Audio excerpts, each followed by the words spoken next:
بكل شيء عليم. لا إله إلا الله استجب لنا، لا إله إلا الله حتى تخرج روحنا، وبالحق أنزلنا وبالحق نزل، وما محمد إلا رسول ما كان محمد وأبا أحد من رجالكم، فآمنوا بما أنزل على محمد محمد رسول الله صلى الله عليه وسلم. اللهم إنك أنت العفو وتحب العفو فاعف عنا يا ربي. أعوذ بالله من الشيطان الرجيم. بسم الله الرحمن الرحيم. سورة النمل.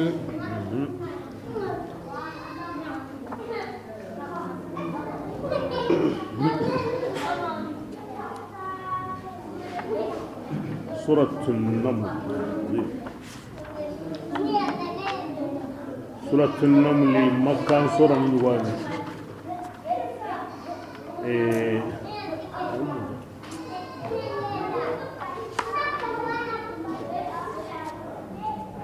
مكان سورة نقول لنا الهمبي أقهنا نقول لك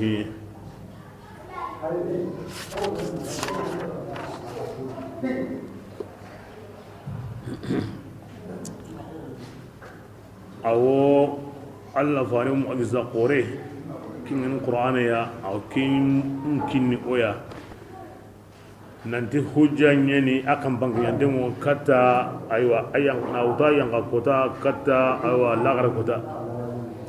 na koy nanti alla fare ma kutu yang kolandi de agri hakim alim ya Allah subhanahu wa ta'ala ana ani mun ko sanko na de hundi iyugonu na honu nagando na honu la tondi koy Musa kom Salihu kom Lut igara tora be kita isirum batte ado agal lagari mogobe ana Dawuda kallim walangala adare me Suleiman alla gara nema beenya ihilli dangani ni kere kere ti fasangonta ko kore be ya basana na tunkan wawun ko andi bi nyumma ko yuru bantenga kenni hi kore kempalle Suleiman kibe ga dangi aro sabai tunka yaren naga Bilqisa aw ken kibaren ko noda gebrenga aywa han kamanundo sen kolanundo jahugumu gebrenga ku qisanu wo kunna hanam wasri ba Suleiman akrin du mo kata allai anya nyanati i hankanga ama hankama kibare mugu aga tunyamundini makahiri gani magara akrikata allai ti i hankanga alla gara kebe nyada ana wurundan kamma ango alla kallenda warni mobe koy aga nyam mobe ado Bilqis magawo bori baten to kono yagarke adi kurelli ni du kini allai nan tubi Suleiman amma alayhi salam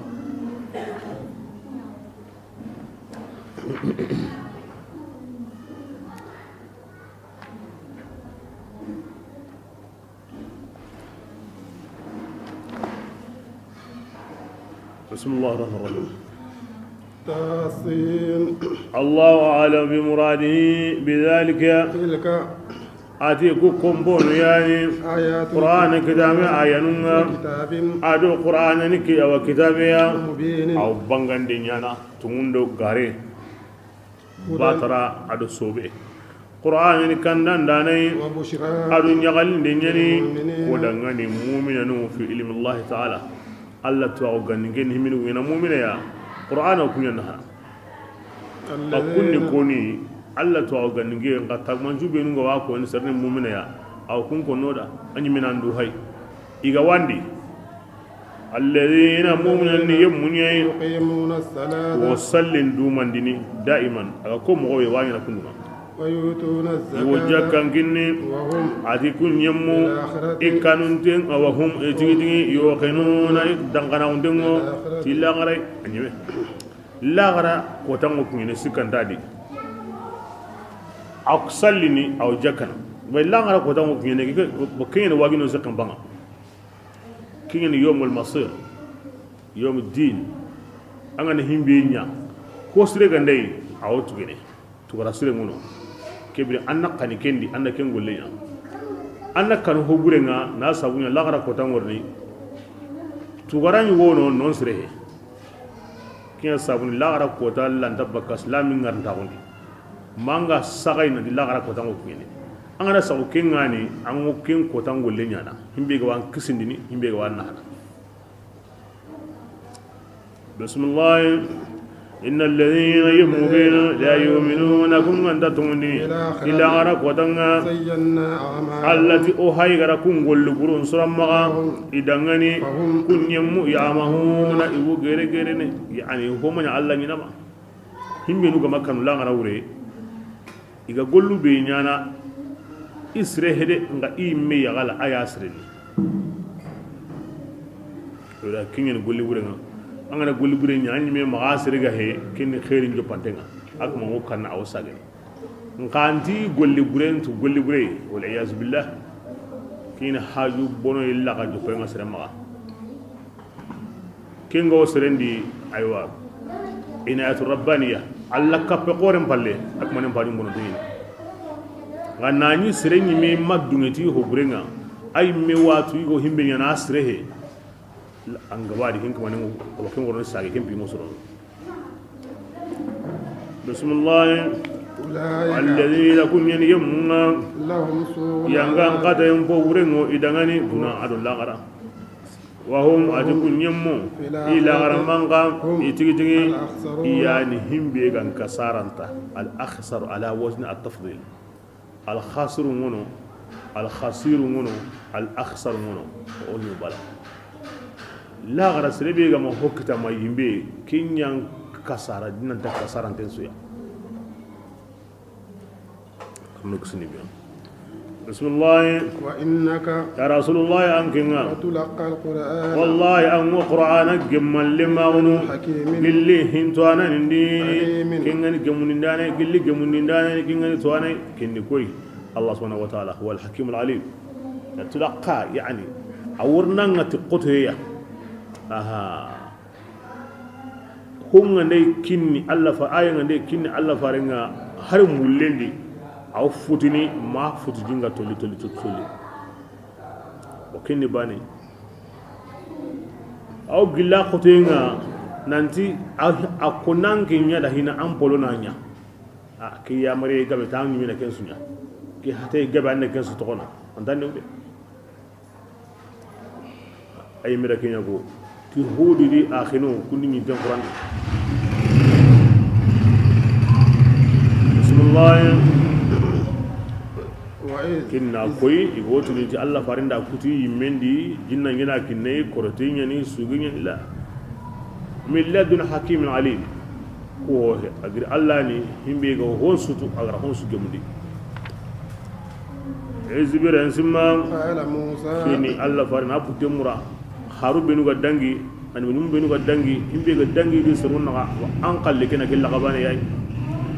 biren simma Musa gati idun kon dangani bira kiba ga bu madiyana ora katan nusrai asinun tammi atinge Musa anastum genni yimbeya wajibin warna gai baka yimbeya do khabarin warni kinda ya tunu killenga mullenga di kamen warni bitinga di ya garindo jalango me tamison sankentenni أو آتيكم من نار يمغا تي أيوا تبتا سنقميا أو سينانكم تصالون أنا تعمو أنا قرين غري أتي أيا بانني من نسرين كنا كلين كوينا فلما بركب موسى غري يمبكيا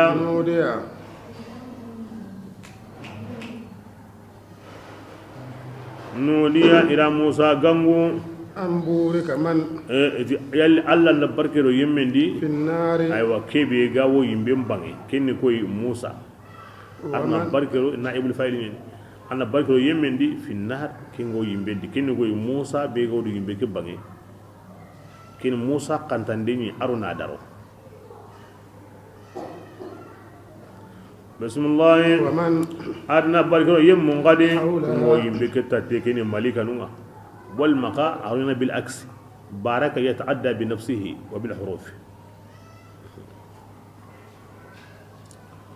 bismillah واصبر sinna على Allah dangani رب taga honun العالمين kaman yani يا ita dangani موسى Musa إنه in janinga أنا nkibe kanni haike ya to Allah العزيز yani kafirin nindananga الحكيم yani hagemun nindananga وألق عصاك Musa sirindi ando konga فلما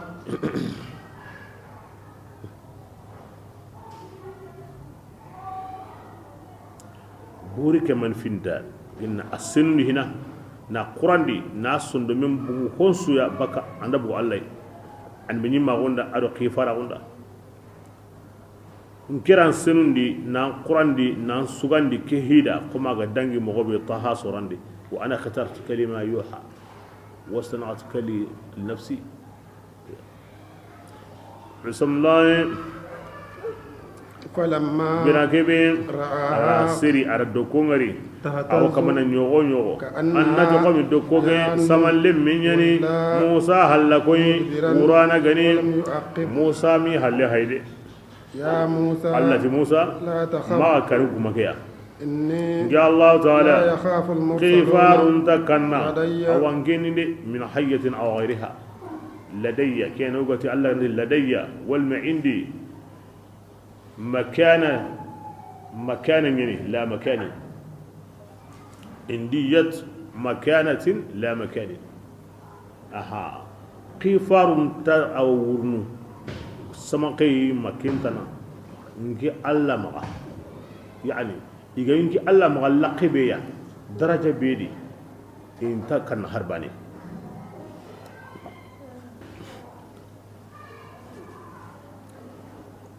بسم الله إلا من قصي من ينكنا أغريدو تنمني ثم بدل كم بالي على سرم فراغو بعد سوء وبرم بالي فإني قنجي الله تعالى غفور نجينا غفر عننا كم كمان دعاني أو هنا نعاني يا كمان تقولي كنا وأدخل يدك كين باني موسى كتير قروندي في جيبك أندرو كقنني تخرج أراروندي أتي أنغناروندي أو بكا بيداء أقول كلني من غير سوء ناني ليبو هدي في 9 أراروندي آيات نابوندي أنا كم مودي ati Musa ngankini aya nu kabidi إلى kata فرعون Fir'auna burenga وقومه ado isru إنهم anna du Fir'auna isru inya قوما siru ya فاسقين. fasiqina inya dinan bakanu ya فلما birakebe جاءتهم ko آيات ayanu ngari Fir'auna isru nga بصرة asu kullenni de nandi homo den tadi de asu qurain kama wadiha qalu iti yawaiti dangani هذا sihirun keni korote nyai abangantenni وجهدوا Fir'auna بها surun nakarin niti Musa ya adi واستيقنتها ayanin su أنفسهم kana nyidan kana ko yonkin sagai de ظلما kini mani tunyangunde ado وعلوا dundura ko o kiyani sir buren su diga mo e sonde men samun denga kira kenta ko na bada wastaiqanatiha anfusuhum zulman wa uluwan parce que watu tigi kebe hake horon da kinyana maganta Allah fi khaira kenna ko isu hunan kajada ai da kinyana bada kinga ya bane kuma ta ko halle kin Allah kuma sallallahu alaihi an ko ni sunni min ga sawhonga Allah kenna ko an su hunan kajada arake mu ko Allah farin kada innahum lam ila yakdhibunaka inta tani garante de isagun denganga walakin adh-dhalimin wala qatiyun narugo ifisirata khannun ko to kembane sire buren sumba ngo ke mo gadi yo sire ngalli wo sakai sunde men ngatu to ngeni ngaira kenta ko ni abada isuhunta ko nyana abada bismillah فانظر ya sabana Allah farandu wa mundi Allah nganya kana anna tun kuyinga tuni anninya kananga wanyana anna garen kuyinga gare anni laton da kanana maganya parce que sere be so to ngalli nga sere bure ndanya awali to ngina ndanya nga sere ngatu mu to nga awanya ko bure nga be to bure ngini nga ho sere ngol lato nay nga ho bure ngatu ho bure ngini awanya na ka bismillah فانظر ya rasulullah ngin nam payni mo gombe كان عاقبة bonon dindan la garum nganya kinga anya kammo ya katime isu to jindi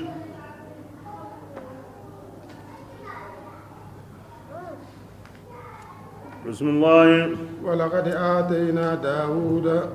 داوود كن قصان جو بانتينغا قوم قصة هلان دي سورة كدي داوود لم تمدو كبوا نيامغا nka kebe gara kiyen mutu comme Allah yime gorna ko mo be ko ba tiqi on taro aguren kiyenga la on taro awa atunga on kiyenga la Allah ga ne tiqiye awdo moniya a an mi magunda to on ki awdo ki himbe gara ken mutu kin are Suleimaniya sallallahu alaihi wasallam Dawud rakame sine arakenya bre Dawud ran Musa na kamu karagi aro tandume do sino kabi Suleiman do Allah farin na wujine aro kamu yere sine alayhi salatu wassalam bismillah ولقد abadi okutun ganda Dawud ko ado Suleiman are mesori kutu agumere to agu kore ara nyenna kringa yani o to agu kore kiniya to agu kore ala illiti kufande dangani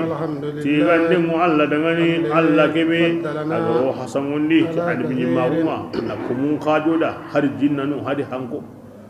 aro hasundi hoggabe ya min ibadihi gilli kumunga umman mu'minanunga hakeda to kyan siri alla ganda komeku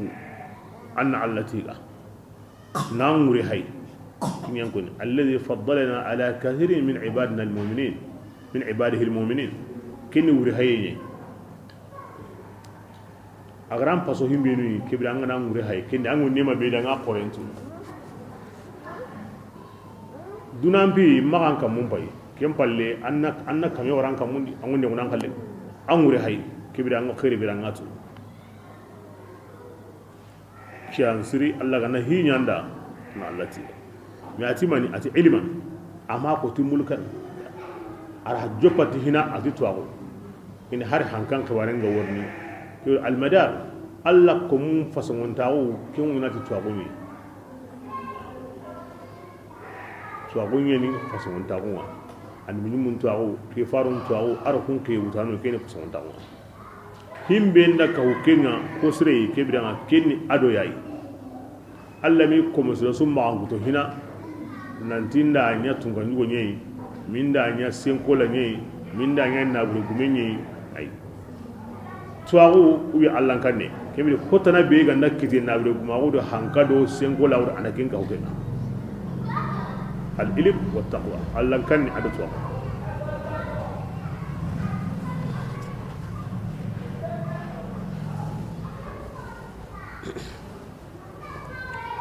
Bismillah وورث سليمان ati Suleiman yang kindi i hawa Dawuda ide lemu ko tamido anagam ni kabundi kona kiyemutu Suleiman an bin mago adu tuwago kinyana kiyemutu wal warsul haqiqi Bismillah وقال an taqumi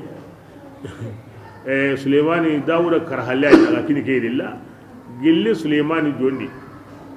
aha anta komi ogo ken tangani mo be ay gillis awa haben jondi alla go himbe kini ke ara kine na hunde haben me gille haben me jondi ara kini rad akran dangi fa fahamna ha Suleiman bismillah وقال كودي أيها سليمان يا جماعة إذا كنت إني أو يلين سيقنن عندي وأهابك يلوني أو السجن كباي عندما تصبيحني هو السجن هذه جدوا مو السجن أتصبيحني كباي أتي كوتي أتورنا أتي Allah la khairin yokud ara ko man sawara wa amma bin ni'mat rabbika fahaddis Allah ne nema ne ko mi dan nako akini kallen ko kinya sawara waso yehe Allah la khairin ngara de har yelimun se kanne ngamko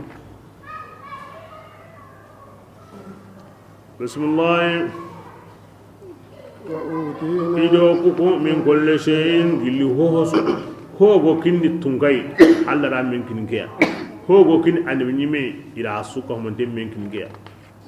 inna hada ke kuiho al fadl ke tigani fason daunga abanga tengani yani allah khairin inda de ama kutel to ngi suleiman da hankamanun kuye aranyinda annabi nyum kuye aranyinda har yilimun se kanne allah ringe tu indai donc kin ala ko na allah neman sagandi allah na nema benya komeda anna ko wata danginde ate huda anda atam mo gotu de anya ganta ila bapen to kan kane de hudanti atinya ga wati ke ati limine ngene ki hakaren dada ni ko banan so anya ga waya atam mo gotu de amata anya ga way asa gande ndanya awlimun ma atanya ka mo ati allah adamu me ati allah la kutunga nari ati yaga mo hingini kempalle ngewo jingalli munyemure simbe nangati ngari ga allah la kutunga nari yaga mo hingini yani masala gelu yempede anwa hayni allah gara kebe ko ni wa in min shay'in illa yusabbihu bihamdihi walakin la tafqahuna tasbihahum konta tagahoyi ma agawo allah go himbe mununa maga sehe mogo ya bati mogo ya mago ken dabarni ti nene nga mati la halanga tinka an kun so anta kenti angena hay yilingen na nanti la kuto nganari ya ga hinkini yalli o adam no so kento o ganne kento on ta jigini me anyana ken yinga anyana ke kinda anyana ke sab la kuto nganari ya ga hinkini kini yilingini aw kitedi كان ذكرنا بالحال أنقول لها بدنا الله توادي كن ذكرنا بالحال ن الله هنكوتي الله هلاك كنو نين نقلين طبعا أنقول لها بدنا الله تكندي كن الله هنكوتنا بالحال دون كل يلوم كم كينيانا كل ما كين الله كين قلنا يبلا آدم رموقا دا قيسنا كوني أنوا فاهم كم غياد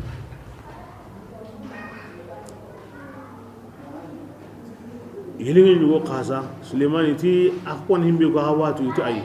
atawotni lidu lil maut wa bu lil kharab adigeli qasa kanne ni qasare kallenda qara siginde guru jandenda azib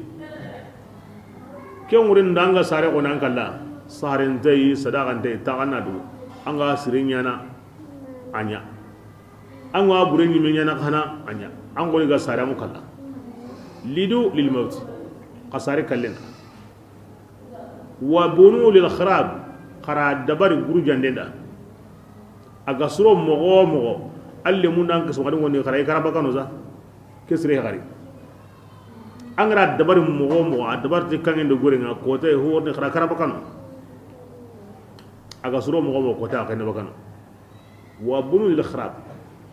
wa buzun fudo ko tanga nangi no ko hana kena ko tenya mantenga aga sare akalla aga sigi ka hana ko ta arne kenwa donc ke li qasa kanno mani ko ni serenga awa ko ina nga duna ga ni himbe ini yelinga nga ara duna tukundu hada mare men na tukundu o higa be sorno de higa be sorno ya sabur ara yindan tanu qasa kanu kono dangan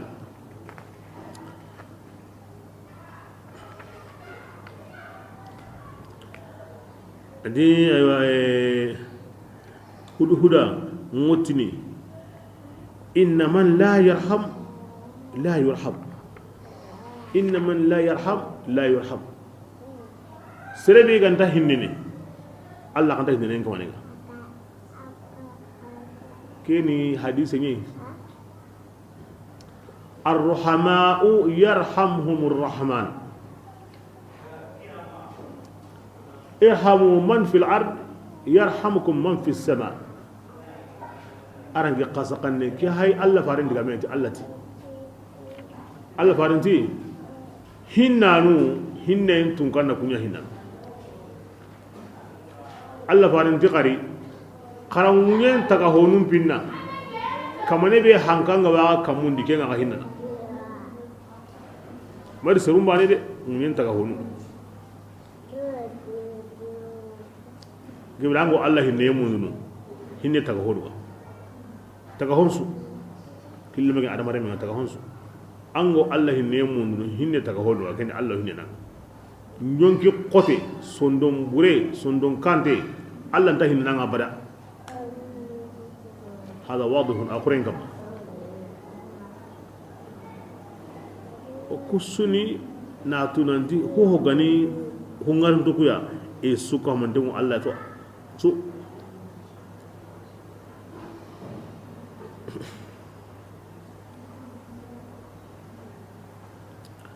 wanda Suleiman kallin goni annabi mun kane ke qifaru khana almami almustafa sallallahu alaihi wasallam hon suka mandin na gan kallin no yedi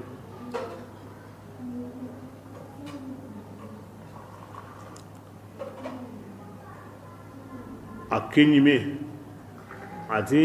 aywa jamba Allah fa sallam adi jambanti adi jamban kasakane ni adamare me haqqe be na lunganda kembire Allah garni kallenga ya bun adam ish ma shi'at fa inna masraka al-maut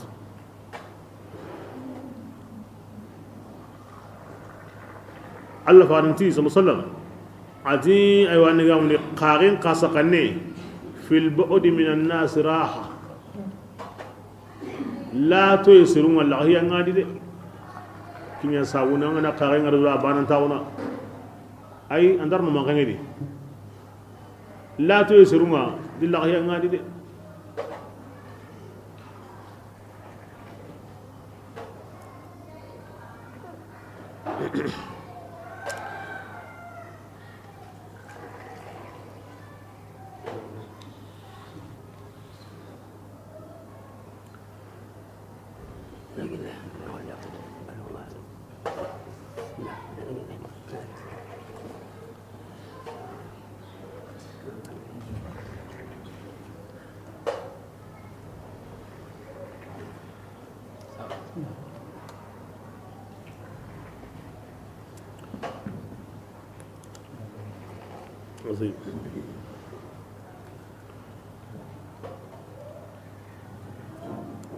بسم الله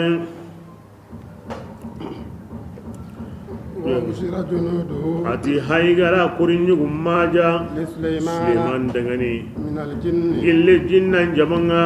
aro serun jamanga ado kampi honun jamanga anyi i waya sinu waya i trende nyugodi aha baja ni mania kuringa na gri ora kiraduru kemo konni o kebiringa o ganda kinye doru o siki o ganda kinye doru o ko siki kin majande inda kinye doru igana sigi ta hana walle gumunya yana igana sigi bes worni kebira lagarunga nari wakati kebe na minina jimutu menu ga lagarunga kun wole kane da kun na diga wakati kebe hananu hano dokin do kun palle yankara rinte doru lagarun hano kinye no kukane wo yankana ni tume mu ni korni nyino ko na re kareke awena ke mo agantara na meto himbe ga mari agana akuba budi ni majande na kane saga halle na halle diga ni kane wakati awenya so mo na maja na anya dro on diga kundunga hora wo sagede hora wo hokkita na ngunda sera awa hora wo kontono hora wo tunu do jamantir ne mu nyana majande na kane saga halle na halle wara kane watsu bismillah فهم adi jamage يوزعون awanne ge hamne wi majana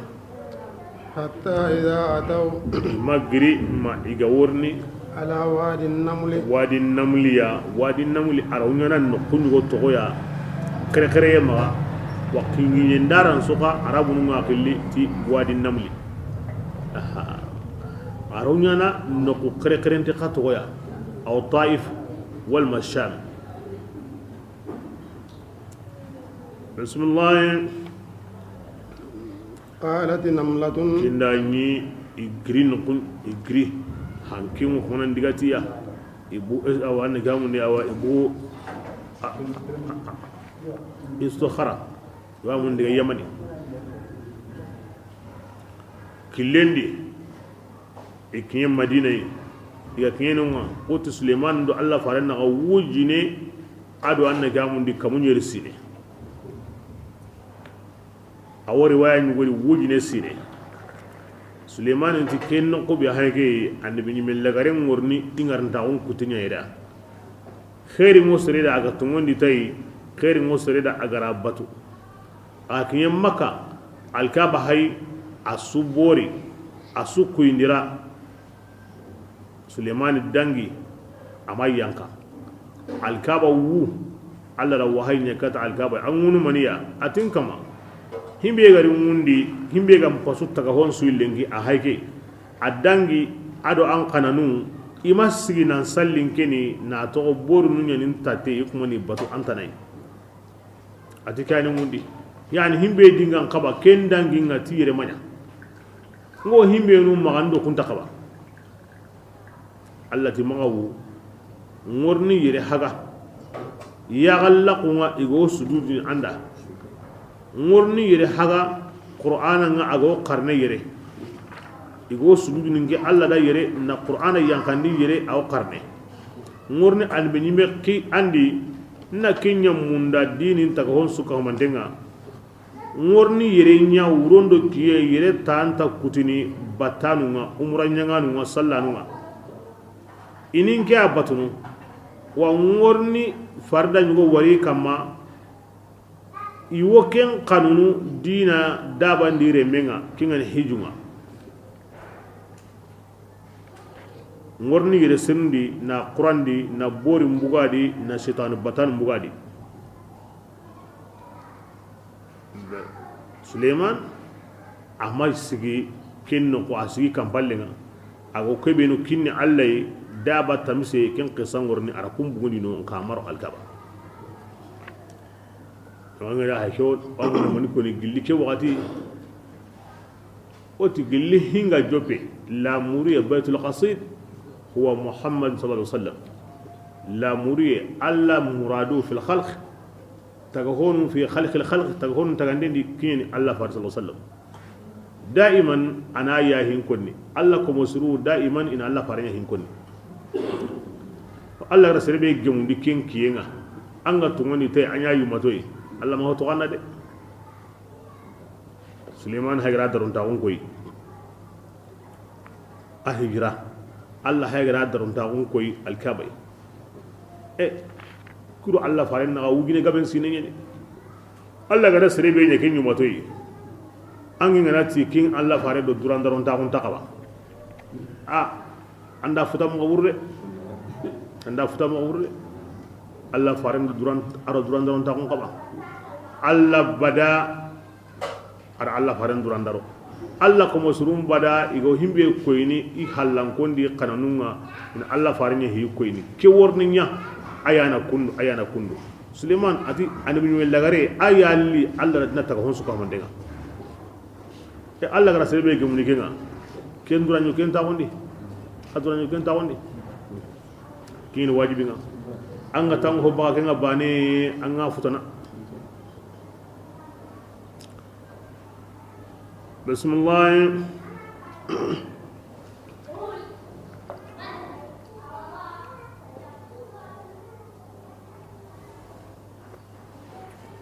قالت نملة أديك كودا كدار النملة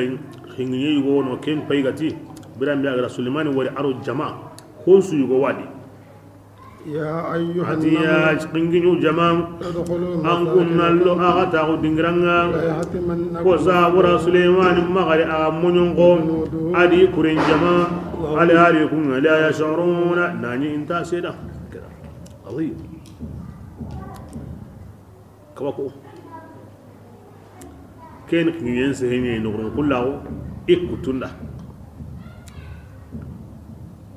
كنين يعني كوا كويني نغرون كله a wajibini an kamma an na ñan kutunda ara suleimani wari ado i naxa miliyanu sikki nan ka huke latoyenga pingiñen loxoyenga suleimani kada pingiñen sehe mugu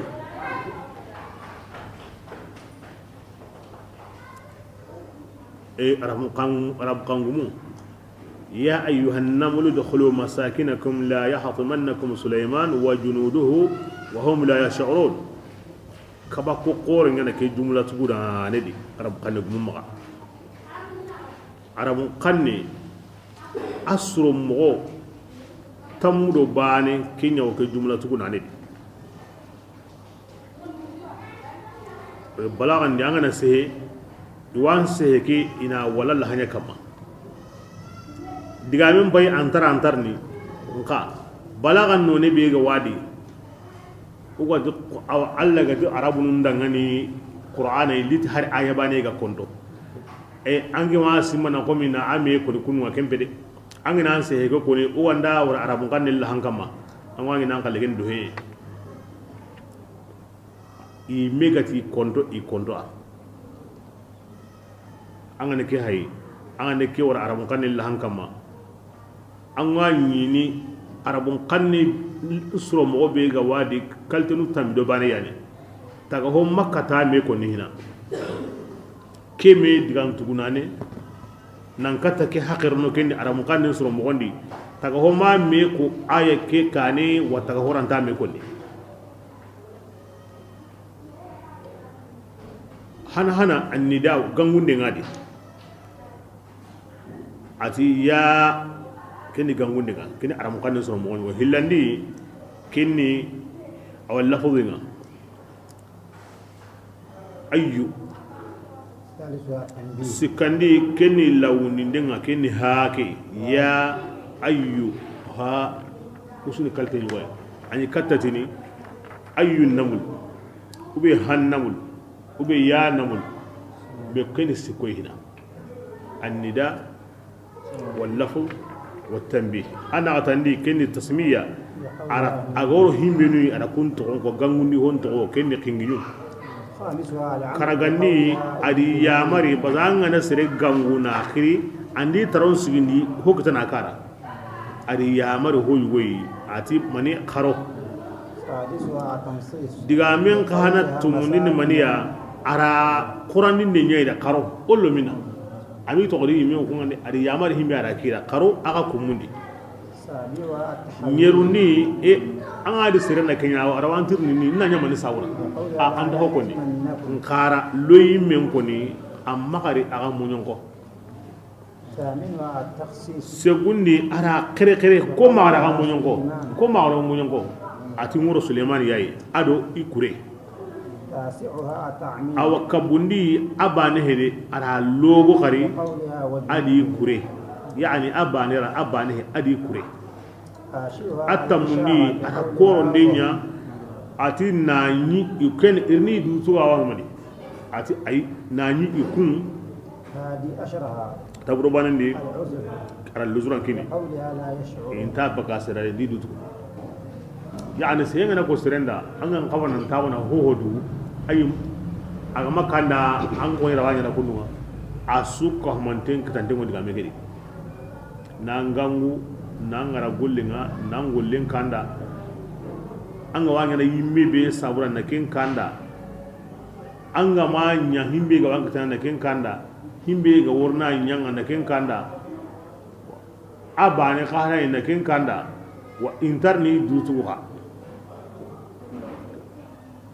يعني سي قرآن كان قرآن بلاغة أو أكبر بنيجا أن تسهم كتة تقهله كاني يكوندو تيجاي يميوات هم بيجاي سيرم ما كتا كمي تاو ما كتا هم يكوني هنا كديكان ديبيني لامورين سوكا من دعادي هو ndahale nanti mukana ngolla hini tirnde nyugoi digamege halle ay angana ke mugu ho nda halle an worni kentirne na ya makanda wadi gamen tara antarna kiyana da qur'an sirran ta ame ko ara mo gaddo ngana kento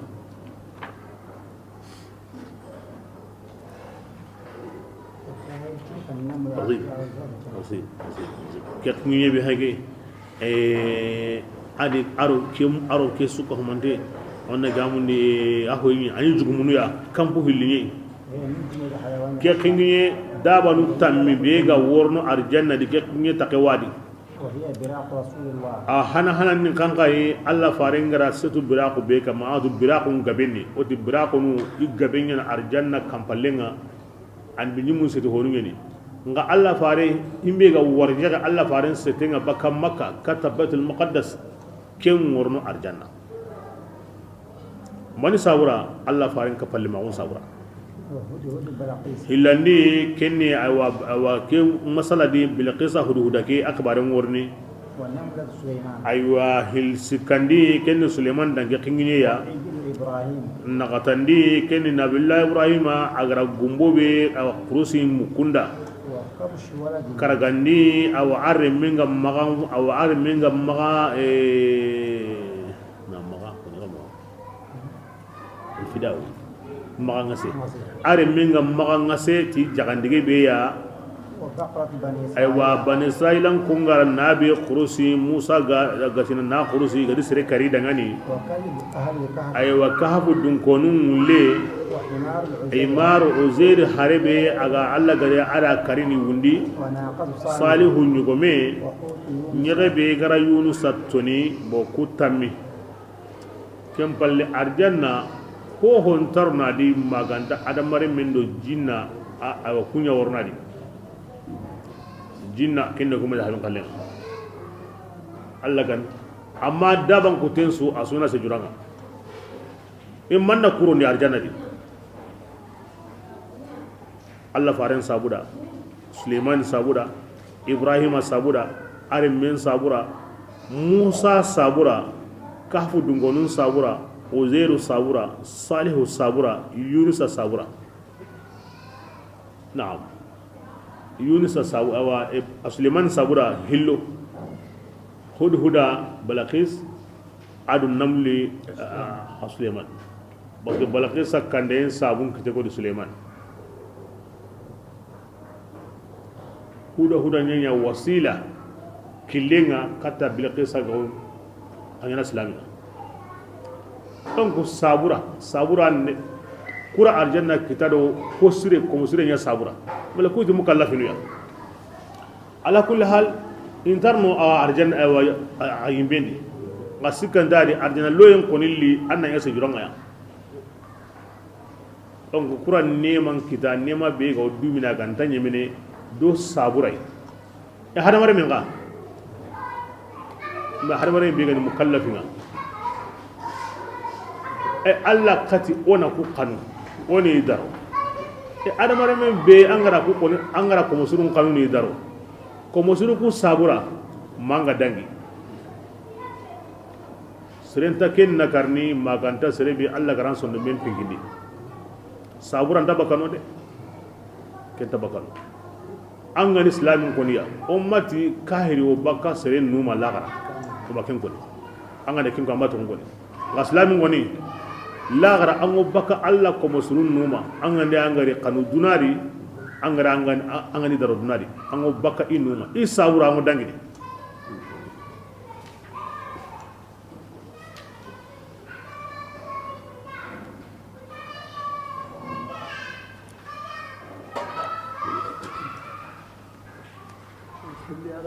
وعلى آله وصحبه كينيه تغو كبا كونتي الله سبحانه وتعالى ني ياغنتاي نكا او بكا هون سيرا او هون تيمين كانا كتنا الله ركينيارا او هون تيمين لغنا نقولات او رندابتي ناني ارا نكون لاتو غنا ياغنتاي او بلا كبا كونغا ارو او اهينتو غونغا aw hon sawnu kumendi na wara wakati kane wakati be agaranda baka selanga aw brine kenga kam patin no aw himbenu anganda kara hilloy aganta senu akun karna hilloy himbe anganda kara hilloy aw senu alla watu minu kun akun karna na ato ku sawre magasen kabakon bakore kabakon pokore Allah subhanahu wa ta'ala arhina ko agar ho taga arankanda kata mogobe ango birene akhlaqa kullu shay'in thumma hada ara honsu taga arankanda kata mogobe ango birene mogobe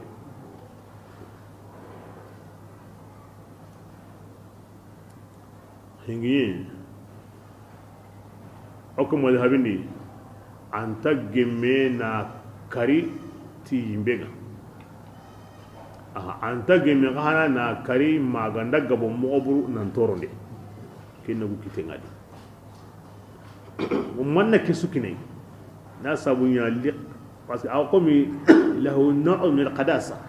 aran ke mogo sabuda donc kinda valeur ni wukine makite ni woga warnadi maga kari manda gabo nan toronde wangane akalli kahana anta gemme ga ugu madhabindi ona karti yimbe aga na gaba go toro ni anna herenya na kata bakano honne a herenga beni sisa halle kawo ngana ke yakundu anna kumme anna kunya kumme nga jinga nari jinga worna da ga worna alla gari wonno ngalla honne sine bane sino wili alla gari wonno ngalla kaza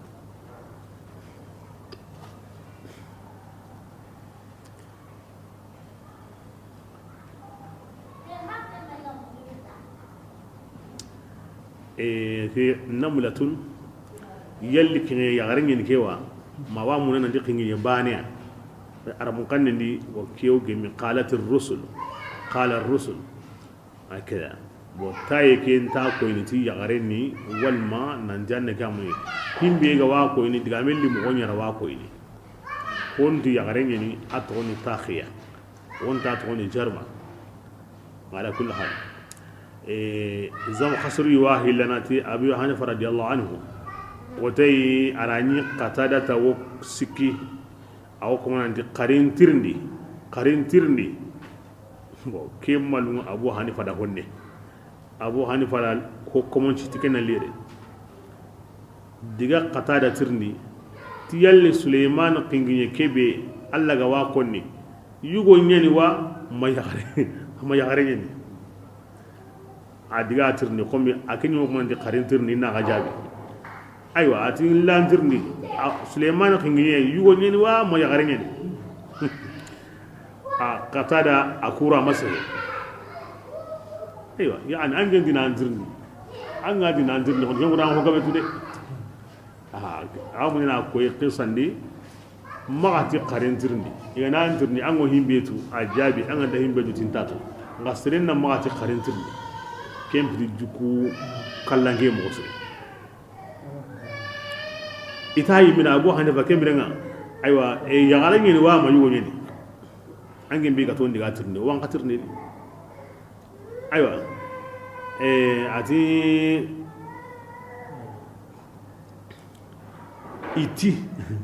iti yagare ngeni ala ko iti yagare ngeni ali iti yagare ngeni ala ko kundu itan dalle ara yagarna on taybe hayga ko ara kenya ko no di ara ngen digame Abu Hanifa ko Abu Hanifa nka kenta yenta ko ni nan janna gamu ni nan di yagaren de base kenta e worno banina on sawura ara mo kannendi ko mi aga worno mo be yagarna on sawura ke ala kulli hal wodna Abu Hanifa dallege yufidu dhanna la tahqiq agara itibe ko tan kingeni dangara on tama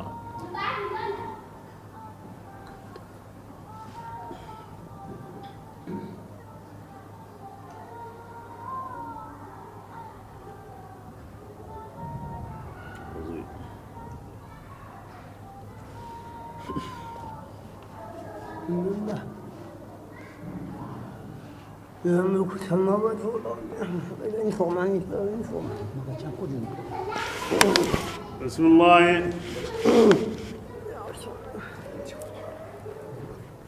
يا أيها النمل أيوة عزيا كنجنون أن كنا اللغة تاودنغرانونا سليمان مغري آمونيونغو أدي كورينيغو الهاليكونا انتاشيدا فتبسم عدي كيغا كو إيرو مينغا awa kilo gabe yani ka sulemanu munyu ضاحكا soyana gani من قولها awa kingige diga mi kaya وقال ati ربي nkama أوزعني nganya gana anninke sulemanu to ko jundi أن أشكر نعمتك kodan nan ko fandi an nemanga nemambe angara ke nema nge kamma وعلى والدي adin saranum billi أن kamma أعمل صالحا nan kata golli siraya ترداه kinga wanke ango dungene kinga وأدخلني nganya gana ninke suleman ronni am pinna yenni في an عبادك komundi asalihin kun surungani kunni kuy al anbiya wal awliya يعني وتفقد tahana ati oda tuwa kore kini ya ihilliti alhamdulillah o Allah tigana Allah garobe hasanundi taka hugabe Allah gara kenne makanya da na to makin no kullate na ke mugo ati qingiye ati kebrenga awa kamone anken kanungu tingunde ni manga wo ansuru nyamarni anda dingin kane ati kempe hankama ati makanu kinga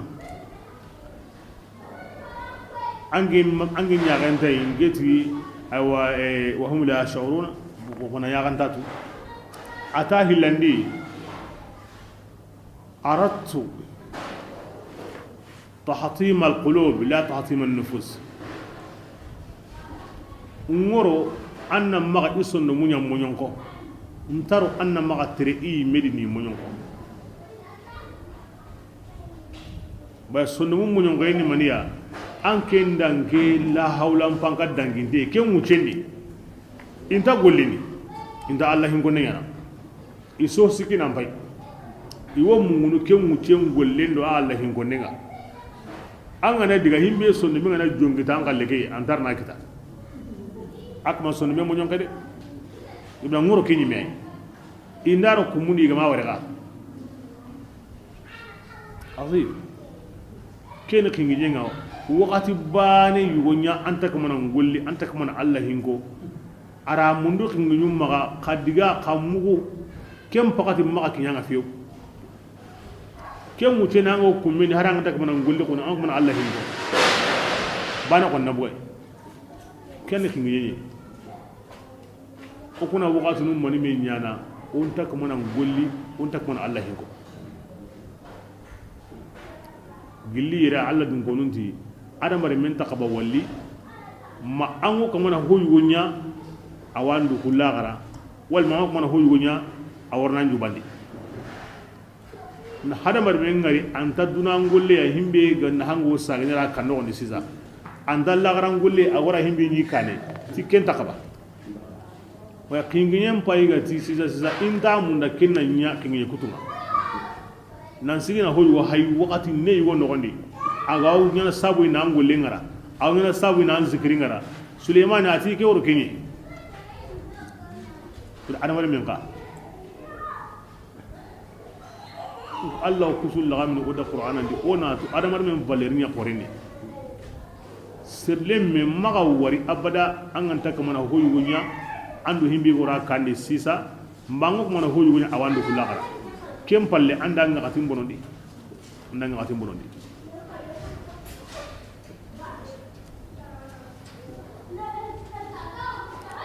bismillah wa adkhilni bi rahmatika fi ibadika as-salihin ta Suleiman yayi Allah kuna Suleiman bi Allah ga Suleiman bi da sisa ida to gabi kine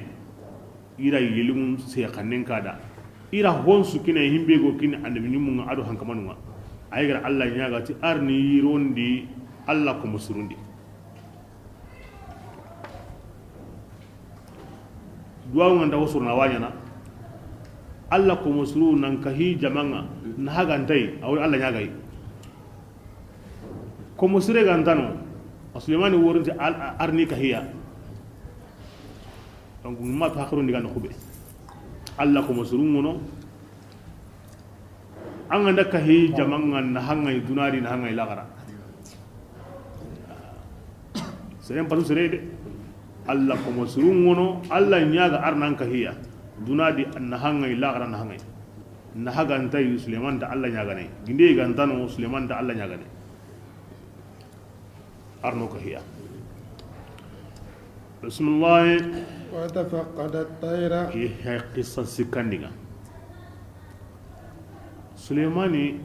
afuyi yelinga kan yelinge hududa nyuwa nyama hududa ko na ti gannin kutunde kina son kan to gannin kutunde ta hana nyere nga sisa ndere su ku onda to ساكت ساكت أنا أغلي ساكت ساكت ساكت ndere e kenyu wonya ma kere ma agullenyi inda yankan no kube aw jin koyni ana di jin woyere ken no kosu shaytanu nga bugundi ni e wallahi ni na himbe nyai awa yo kenya na jikeya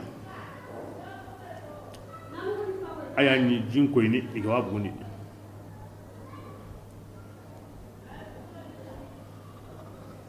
awtin jin woyere antinta walma allatu aw ken sukoni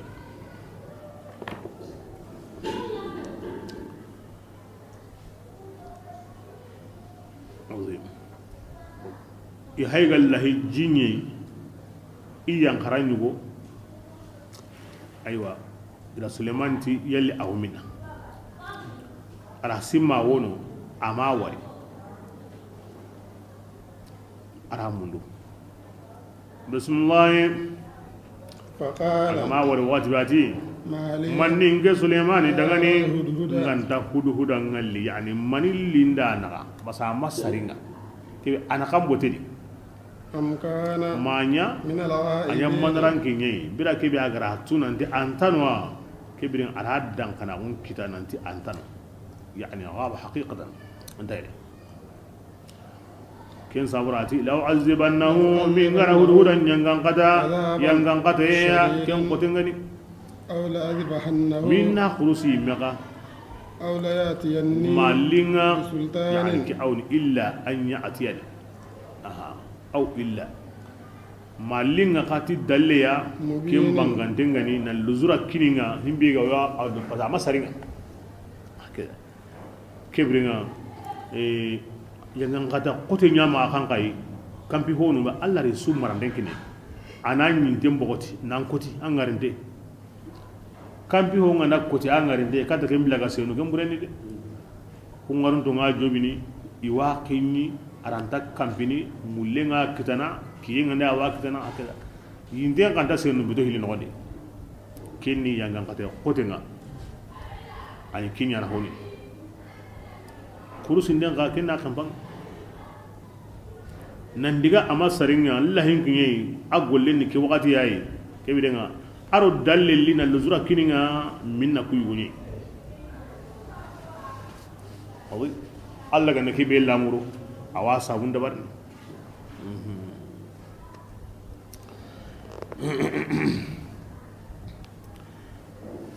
wala diga men sigindi bira ke be Sulaiman ga yangal ka batte aywa ara wuce be nyano basake makki katta arabunu rasulu bani salangonya harire na fam ar kutun kallilniya anda tunga be kallemu tunyungundana ana antilimundi nganya islami ma islami ya bo kingo gilli an awan qilli an na duni ke sabur ayya marin denta ina alkaba bornugo qoso bay kunni arabuni agem ta arabuya kinya sabun ayyanka kampallenga agara wuce be nyano ko tasu aywa awo wujunu karagi awo kemburana anyugome awo wujunu karagi annaburana ko tasu wujunu karagi nyugome wujunu karagi na tampille do wujunu karagi tamse ko tasu jama'en ahorni kane igara giru wa qudur rasiyat angana kawa kai ke sorna kamo Allah warna ko parce que kiran da sorne ke gine agara wuce be na ko tasu an ken dabar ni awa ko ni da na mun na kagara o hay no kube arabu ngo baka yere aw kundu alla worni de mandin kinne sida suga nda koni aji dumo kinyene kaso terende himbe gallata himbe gantintai aswamba na maga awa konni awdo koy or alla fari yani akin uduha shahrun wa rawaha shahrun ay mega wonande gantana jibe me Allah sallallahu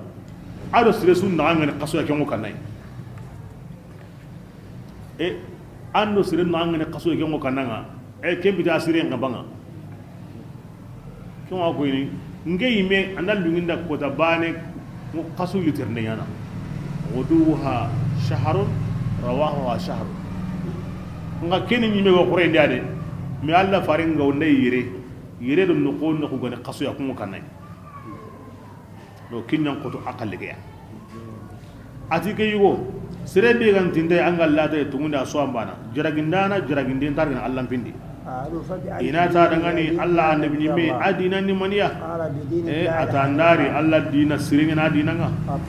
khaire wo sere da sere be gara nyoro ke annabi me nan tungondi tay ina ta dangani koda naga wuce mani mini anati dangani wujine me atinga ko naga ran kallike aganda ko serebe jondi akinyandi sere himbe ga palle de yani khara ko me da ko ni men kini nandi ayani Allah muradunga li balagha shahida minkum al-ghaiba aga ko himbe jondi angana diga himbe ga mayra kara tingeti kunuma ayani an ibn mun mangenga an mikhat aw ar-rusulun timandana nyani qala fa aqam bi makkah ati kimmo gani agara wuce benyam aw makka sa agrin tengeni aywa annaga mundi na'am awa aga bu kembanga sogo banga sa awra yamani aywa kebe gani sana'a ya awa akinyeno awa kinchigam pakatinga na utum makka kata sana'a ay ken ko dan trendin de qasu trendani ke sana'a bani be gani yaman dibe qoren harsa ken sana'a bani yani wa sana'a ni duna dibe qasen yugo yayi wana togon ken bangi ara yesire wari khalleni ara kanusa in yankano in yirakata na Allah batuno aga yankano i yankante hududan baygati du nogondi kenda ni Sulemani tapion kuma nan yanka aken koni sege kamundi kampana nyana kenga aw kuma nan payindi tayendo noge na togo ken mogodi aw kuma na bangum pay makamullatendi aya aridu to kamuni arannawo nyugo wari agarannawo nyugo wari jaja kenne bilqisa ya khalle arani ime hududan nyugo tanawono way awa himbe du gambana kunyan tintono mi arabununti at-tuyur ala amsalha taqa yilumun tugun imenu ye sagaranu nyen kapame kenu kapame hakada agarani me be wonna ko kedi awa ataw kentate ira metirndi aw antogo ira metirndi antogo Suleiman qallen tige toni Ya'fur aw bilqisa qallen tige toni Afir qala Afir li Ya'fur min ayna aqbalat ati mukeke dangan ange mburo mine qala aqbad min ash-sham ati ko bugu shamiya ma sahibi ngey ngo mo domi ato kono Suleiman bun Dawud yaman ngenti Suleiman bun Dawud kan koy ala malikul insi wal atanga nda Suleiman bun Dawud tu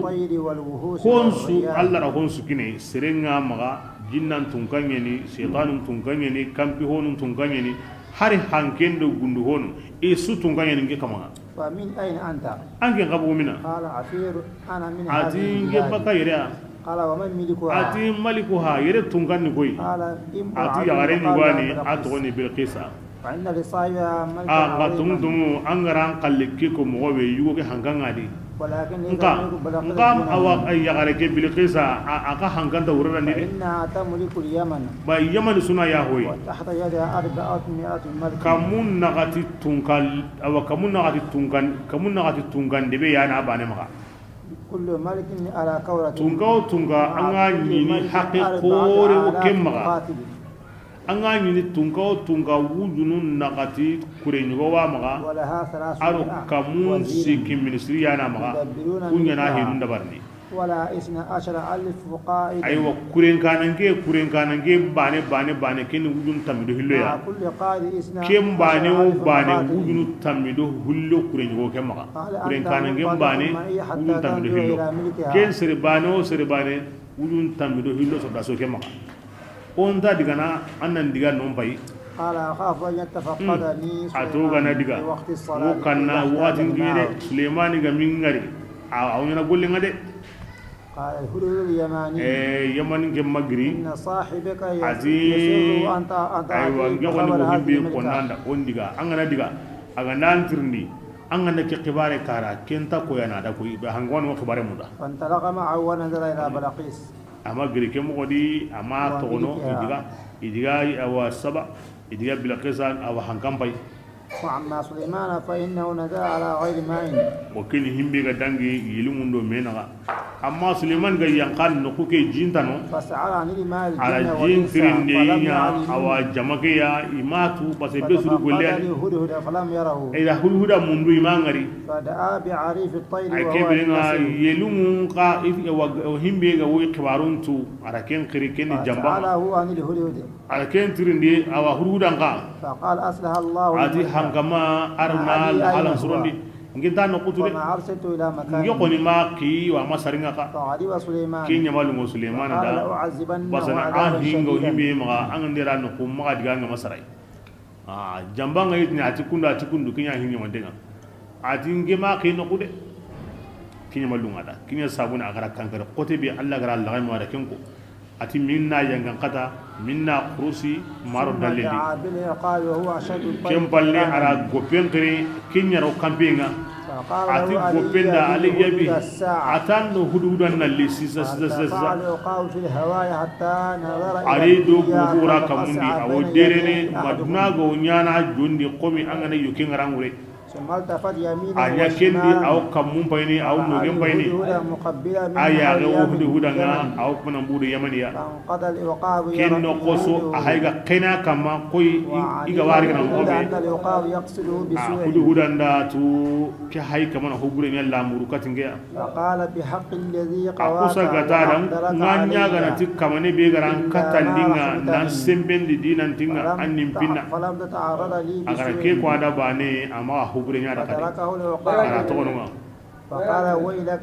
بعدين بني- إن نبي الله قد حلف أن atam bone ngode haram ma gam baganan sara man sabura and min yime akuna mi garanya ngan kata walle wan kurusina فسار متوجهين hay نحو do me سليمان عليه yokuna السلام likata suleiman ya فلما انتهيا إلى الأسكار imagri فلقاه ikiye النصر kurenga والطير ikiye kurenga jambando yelin kutu bay gari فقال gemu له ويلك أين إجا كنت دغني بولين اليوم غنده. هذا an kira min na kundu ولقد وعدك نبي ani min الله yimme da arango ngode بما قال سليمان agara himbe ko ira saga taronde قال الهدهد kudu hudanti aga su ko mana نبي ke ko ni الله. ati yun kurusini ma win ngan katana yalli ama hotana ko kempallewa فقالوا بلى e tinna amara hotana ko إنه قال أولى يأتيني ati mani بسلطان مبين ati kempalle ti maro dalle gandari luzura bangante فقال نجوت ata إذا kanta ken konni ara ken konni konni nge kisi basana ikunta simmana keworno hoygo koni suleimani da bo himbe ko nan hay kinya sawuni imma har bane ko ata kanta ken konni kebra nge kisi bay dalle nge ma hujangi ma وكانت غيبته من الزوال naw ولم يرد agara إلا wuce بعد be nya العصر na wutu kiyen nge wakati kata la asram palle ke wuce no nyani فانطلق به العقاب حتى أتى يا سليمان kebrenga awa gopen paiga digatay miga wokine suleiman وكان bane قاعدا على كرسي awi ta hon kama فقال العقاب قد أتيتك به يا نبي الله ati awa annamini me nda haygari فلما قرب منه الهدهد رفع هدهد رأسه قتنتو. وأدخل ذنبه ada iyon kola ndaga hamundi adi iyon kola mutu على ni الأرض. fokke adi kampung kiri sendi mayan kay sabu dengan Sulaiman alaihi salatu wasalam فلما دنا منه aga أخذ tindai برأسه Sulaiman da riga tiyon kola na futu katiya atani mina وعذبا min garanya ngan kata yang kata kote فقال يا أد- نبي النبي الله مين؟ اذكر وقوفك بين يدي ati الله عز sawar وجل anyi men simene kota bi anga worni sigi alla jondi alla be ga ndara agan kallangunta simme kengade فلما سمع سليمان سليمان عليه الصلاة وكيم والسلام كي أو ارتعد سرلني وعفى عنه أيا هامغا ثم سأله كيس ما بلا الذي راترني أبتعدك عني من يسابنا أنغا دالا أنغا مرا أنغو لنغا فقال لهدود كده كبرنا أخرنهم بيكو أراكينكو وديتك بالسلام عظيم ندا هوات أنغا بكنتو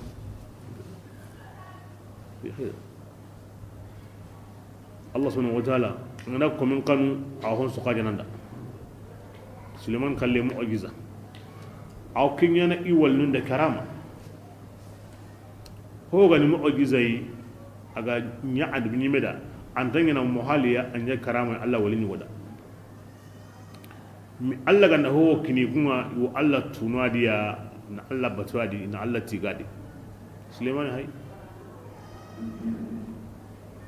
anya mununu mani ya ji mun yana mani na batinya kin dangiye aya kinya malunga da yani Allah ga ho kiniya iwayina Allah kirima ya i me duran kalle sundadi iwan i honsu na nyana Allah khidima kin Allah kuma salamu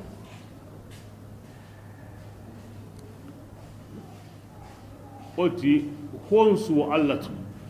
ma haramarin gurin do jinna gurin bane gopen ne kinda nan Suleiman ta da aliyya bihi as-sa'a litay sisa agrakan mo be wada tin an yaga ne kamane be garan katan dinga anin to kono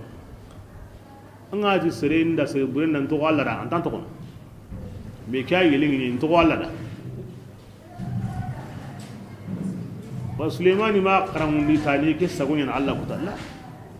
akenna riga sisa ti sigi hui na lita sisa kinyan taw me ga tin to Allah da ra to ni kambi ngi muda kambi ndinga mi ko gene man sabura atin to Allah da Allah be garan katan dinga hada mare me ngalin to Allah da aka man da hokore ko de ma kin kat ardul hait ma kin gamena ko ben sampa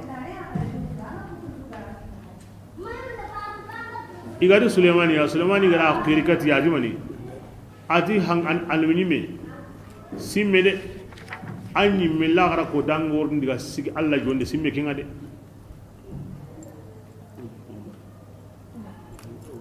ati ayahama na tirndi mani sabura anga mai anga dalanga mari ayahama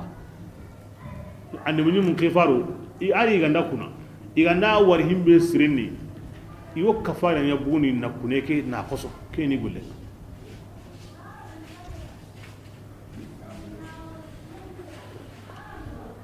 ngati serenda ngara seren simmani Allah yidrum an kabana simmani ngara seren kan di Allah yidrum an kabana kane seren takkan Allah yin kinya kampanga Sulemani mati angi nyiligi mangana Allah mbiki ngida kuna Allah ko yana la angi iman Allah qoren ko yi nan tan qora honsuya ken garange simma diga Allah qorenga ken nange torno kamo anga di sira sura kan Allah aka mangar hinga yu ketanadi Allah ke ma amtun ko noda idha qila lahu taqullah akhadathu al-izza atigen jawni mani fa hasbuhu jahannam adi ko mo gudanga di kanu Allah bane dundura gondo duhun yo ko sagara daga e kanu Allah yangina awa kinangin toro angena kin kunna na ngari wurrande kin tak mana ki kangenda adi kin kamane aplasi mo jahannaba angin ngil man kada kin ngil la ara tumunya kada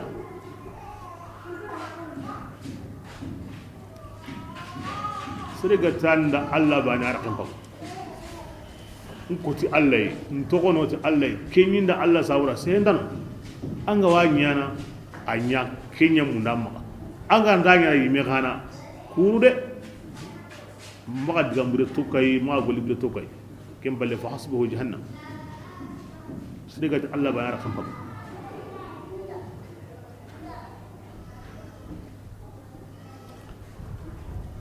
Allah ko mun wajuno amma man khafa maqama rabbih wa naha an-nafsa للهوى فإن الجنة هي المأوى أما من خاف مقام ربه كومي كانوا isigi kotanga isigi mogonga ikaman jomme nagale kingen honsu kabang angara kanu kenga anta hubre nyana kota yugo alla warning ke siginde I jonni nintirni anda kenya kammo ko me ganda simbe kenga na kenga ram pakarendi anta hubre nyana anta hosren to kono ni wajunde campagne kanu an sigi kotanga alla jondi wajunde campagne عمرو بن عبد العزيز رضي الله عنه عمرو بن عبد العزيز إن تادا تي خليفة كرغاندي ناس أبو نياغا سكرا بي الله دا عمر بن الخطاب كسماريني وچين نو وندي لا مورين سوكا همدين سباتي الله غرا هو كو تيكي مو نيانا اسلامي ندنار اوغانا تلمو اكين كي نو غنا سوكا همدين yogo no himbe maninya sabuma ko tay walli kata ya Amr ibn Aziz ati wuringe kuy anya ko illa gara ko tanga ki aw ko mana kuy ke ko ni aw ko mana kuy ke ko ni aw ko mana kuy ke ko ni ati waji abik iran kelli aw guti ma ati anyo kinguti كان يصب خاف مقام ربه ونهى النفس عن الهوى والخوف دغانو كنت ما كاجو رقاري ايران كيلي ala kuy himbe ara kona ko aki iran kelli aga guti medura nyi kinsi parce que man sabura alla garam ma an kuto sirebe ko ni akundu ni akka irin giri maniya nkiani tunga nyugo ngalenki akka sima gara ko ni mo gobe hita kinga na tun duna no ko sule ngia utirni ay irin giri takam kanu yen sabura anyi kinkuti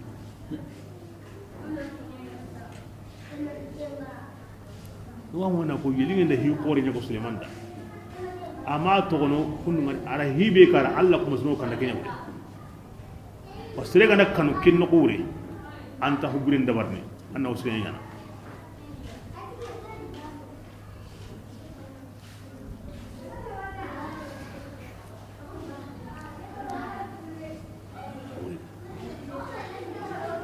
yelum khawketu mi wa Allah kuma zurum baga na tikkan raburenga kundu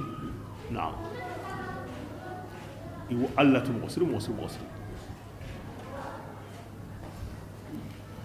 hana mari mi Allah tu an Allah tu an rabatu nasrundi natu na hinentu natu na yangan katentu an na hinentu an ko kaninade an na yangan katentu an ko kanai no samusrodi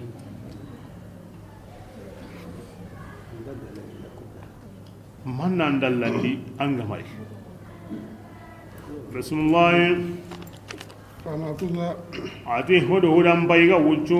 ayra bayi amallato inna wutu zawalinga katal asran salli halle bukiyel dikay me gabe bismillah faqala ya kebe agati ati man nan dallandi yilingin ta dangani ahattu adinge gorun gadi ti qibariya tuhit bihi anken Suleimani mai amma gorun kati ken ade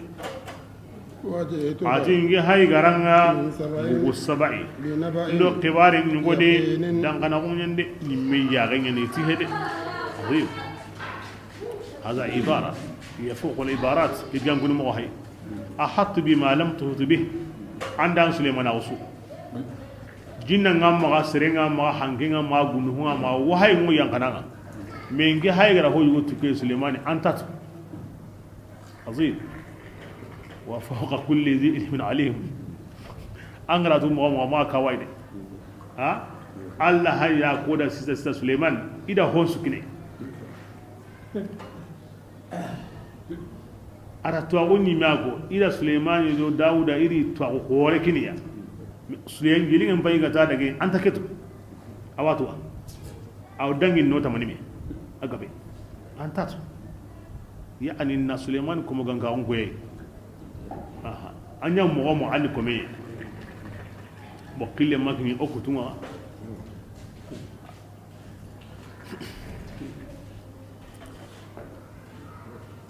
saba ni mani no kunyu ga to ni asura ni mo worni katagal awala ngal insha Allah بصرف وتركه يمن قبلين يواني يتوسع عندهم إكس مي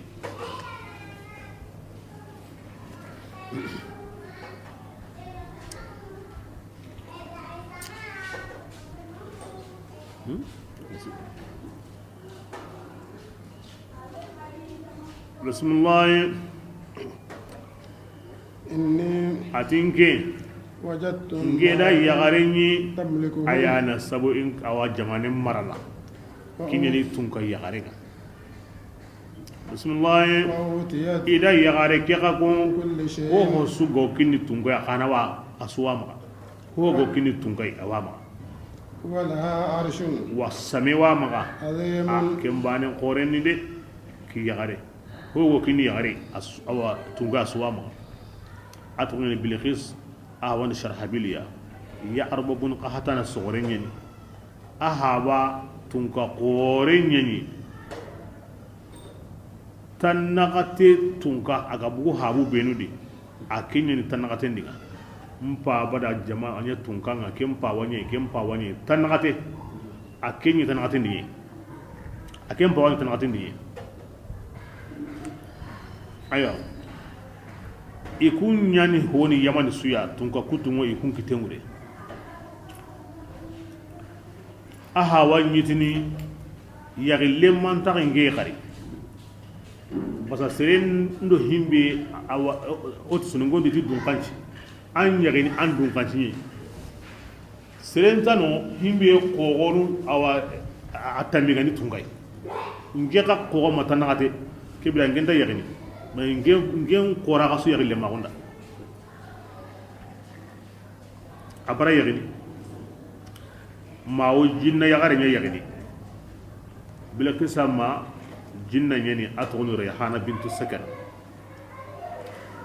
ngati jinna no xamogo anyi kanyana nyenyi wona tara donso na to ken golle jinnan law yille na nya hogabe aganda himbe kari anda himbe riga aganda sikka kendi na dikenta nyini cheya awala way khana hogabe yagato bo ken no gondi jinnan panga mambangada na gulle sire ke sagay ango ku serulli gana angana sikka himbe da ngawala anti kalli ke birenga nara na ke gulle ya inyam nyamwa adu jinnan lo medi ke mogodi mago yagini di kelle menyani bila qisaya bila sakati ikikanta yagini wi aha bata yagile man digi kay ay ngama leñu ko kita kelle nyagar bane wa hawen likara hawen ga kara yagare ko ni nasirum mara anta ke misruma nga idiga mogondi illa dandi sun kalle me nyanya da tunga ngare ayuwa ya gare ko nyanya ida tawni ahawa kalle ngara wutinya ara somi nanti muruti ko ngona mbugo himbe nu diga nganu ko ngona li mogondi be ko ngona nya tawra bi ara besu mo fam ara herenya ara marasu kiri siresu tinga worigene rabbe su kama dan kirnalli da yagara khuren da bari koy bane awi yigandi ni awi minini wo yagara khurene be su ga kiye wakati kebe hinga wonye mene koy kumbali wuroke assa untengo kubenu ya alla manu ngari kubenu ya iganta jambande ar kunge mutengo iri su hagunde konchinga imini nderi sokrusi hogo sikka gane ila sukari atogo yamani khalasa dangani adi kananum bani adi sabon sorum bani an kan qur'ana ke mo yadi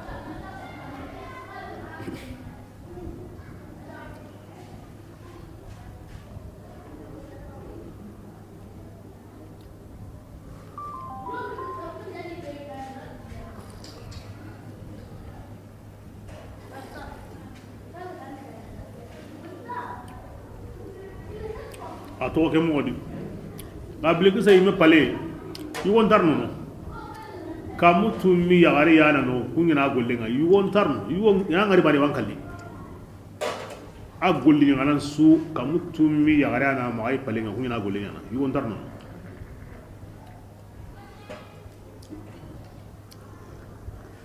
kiye nyenyi bathoga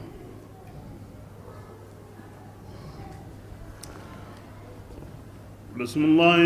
أو قلي أولي بقولين دا كوني سليمان دا كم أول لامن مغبي خونسو بوكيني هنكمان ناسوا مغا أقول تاغون ننقبي أهنكمان تاغورا عظيم بالنسبة أقلوي تنسيك سوغني أن غندروي تنغات سوغني أورجي دا كموندي تنجيك سوغني سيزيباني e kembi di kanyime ida kandre ni menda gemba gasa asu gengende ngote kange gore kulle lu'lu yaquti dumbe imrodi qalle atta nun dabarinte mo ti aw yaquti dumbe nga aro zabari jadi qalle nga aro imrodi nga aw ko taw ho nyeni ngake ko ndako mi ka la ku nyeri way la ka subahe ngai aw sokene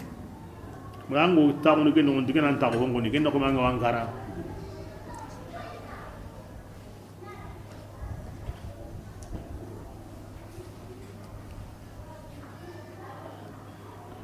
wonnati me an no gondi setta ho ke men no gondi to kompu nyeri wadi kompe sulla kengay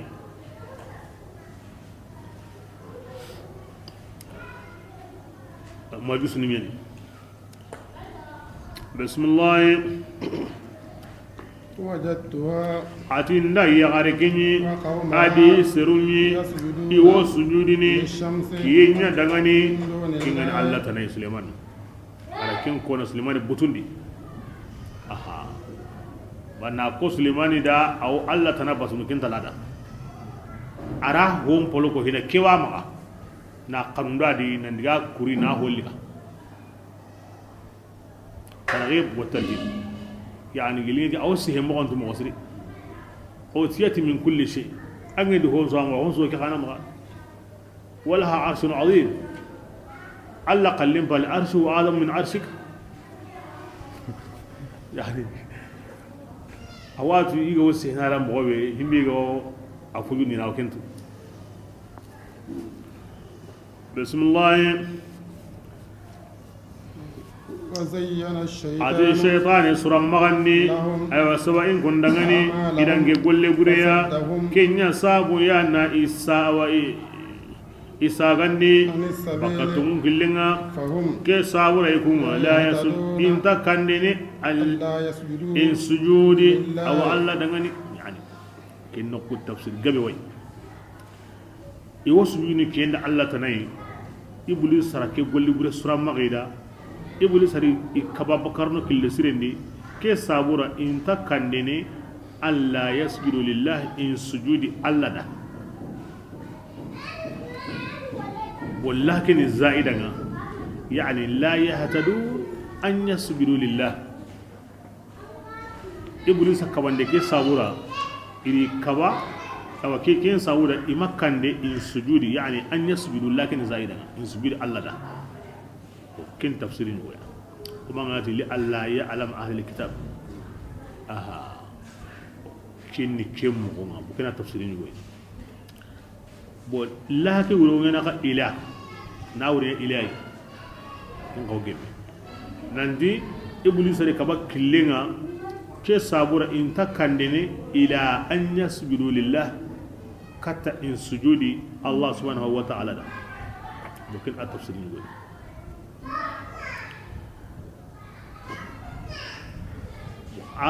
wotana wono kenni alla aha naya allai naya an la ari kaba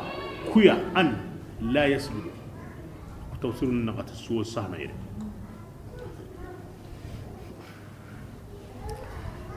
bismillah الذي كي يسابو يعني كبا إما سجود الله دا الله كبي يخرج الخبء aga hommugun tembugundini aga kammundiwa maga omuñindi allah be ga hontum iga o kemmugundini sondomundi aga o hontum iga o kembangandini tinenuna الله ati allah taala لا إله tumu bati tunganda إلا هو maganda allah taala رب العرش ayani ila arsi kamun alazim ken korengani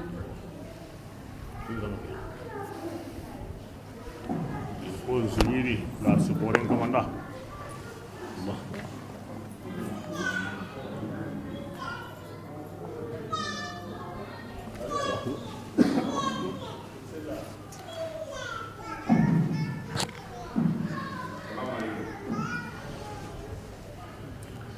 ومن هنا كبينا بلقيسا أرشينا قورو مغو مغو أيوة كن ونني دنا أرشيني كن تغون أرشيني لعلني رب العرش العظيم اللي أرش قورين كما كن الله سبحانه وتعالى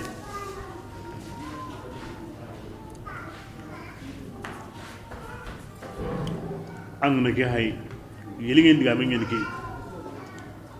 alla be ga homunde bangandini kamundi aga onyendi aw hontu ego ken gundono sondo mundi aw hontu ego ken bangandini tumu bati tunkanta maganda alla la sukoren kamanga a ken haqiqa nyi nanti himbe go yilingen no wandi asondo mendi ado tuagu be go yilinge kidi ara kita koy ara kita sulaiman ya alayhi salam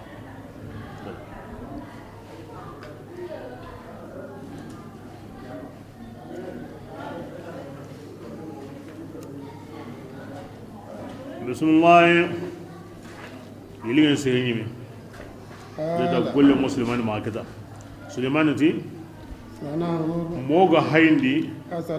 يلي اندا تمكو أم كنت مانيا من الكاذبين غارانتيا اوران كبار كمغو اي هذا كي ان كان بانكين دينانتا انتم مانغارا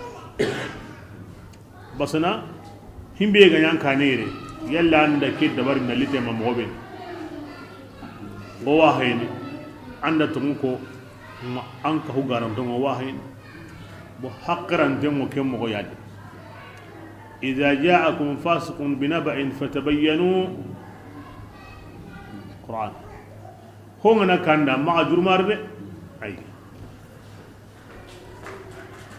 awalan lahin annat angani kanan gen kagume kunda gume dibe gume kanan gensu ni be ganda kanda ma jurmarde kemballe ango barin delli gana ango to man tengalla angani kagume ngayawo so ko nanda kunda gume honso ko nanda de gume honso ko nanda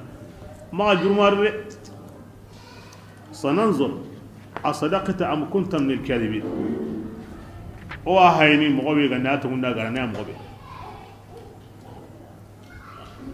ya qur'ana wo sehnanda awan jukundina ngam ko man kebe nya an gollina ngar tamane ho so kan da he gan to ngilla a hay atunda gardu bakame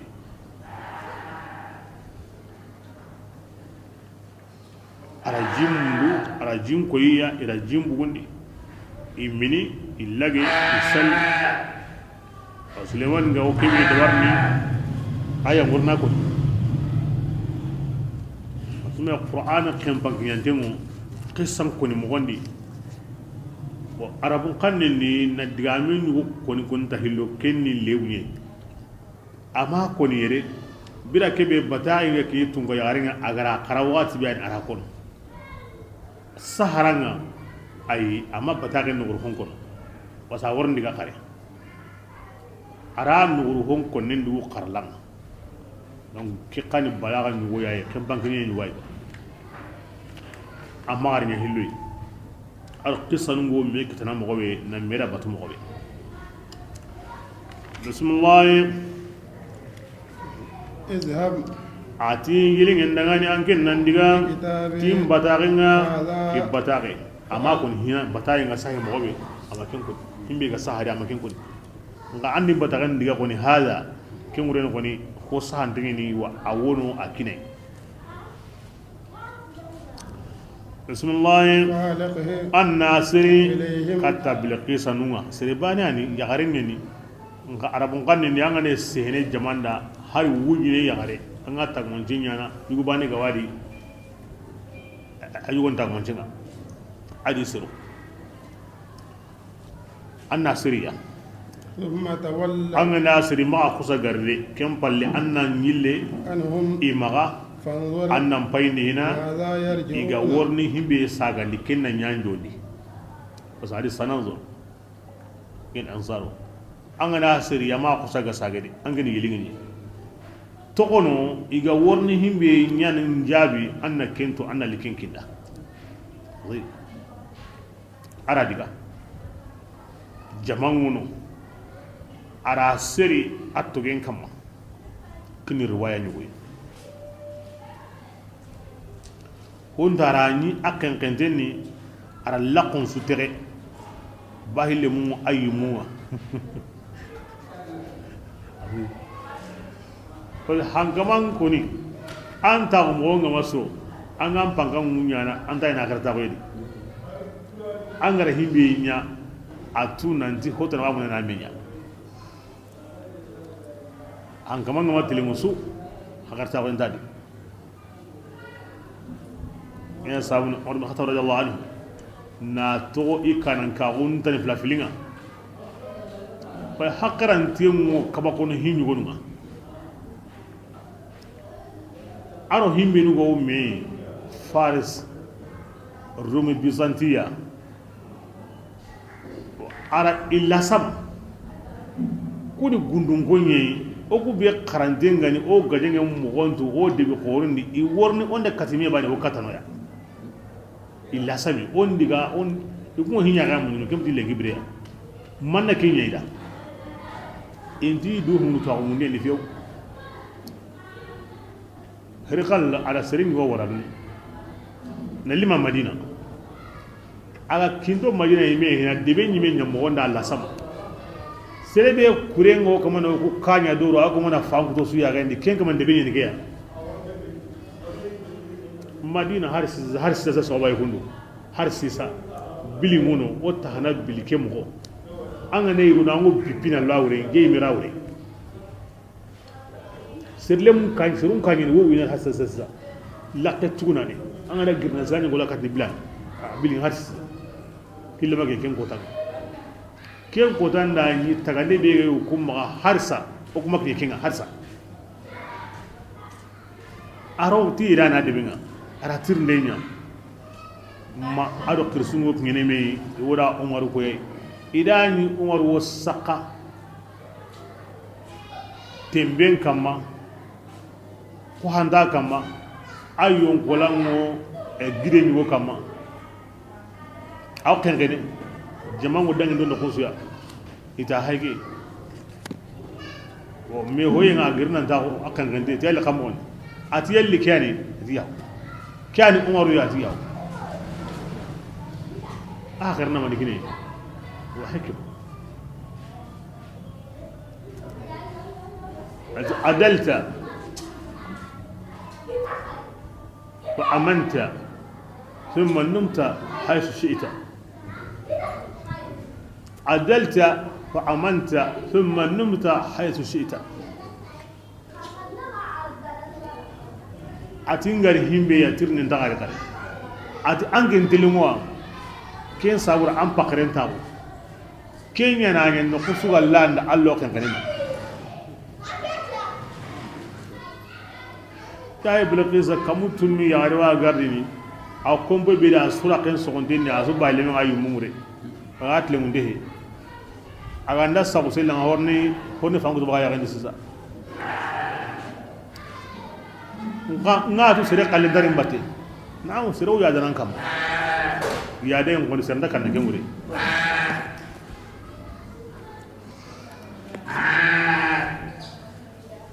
anga tilengu bani am pakare ngo tawo bani no suga landa allo sakaw nan kenke nga yadande sere ndakan yadande ngo bakanga dron sare ngi sare ndaki ngani we saw denga intle mun dehe kin ko man nyaw kana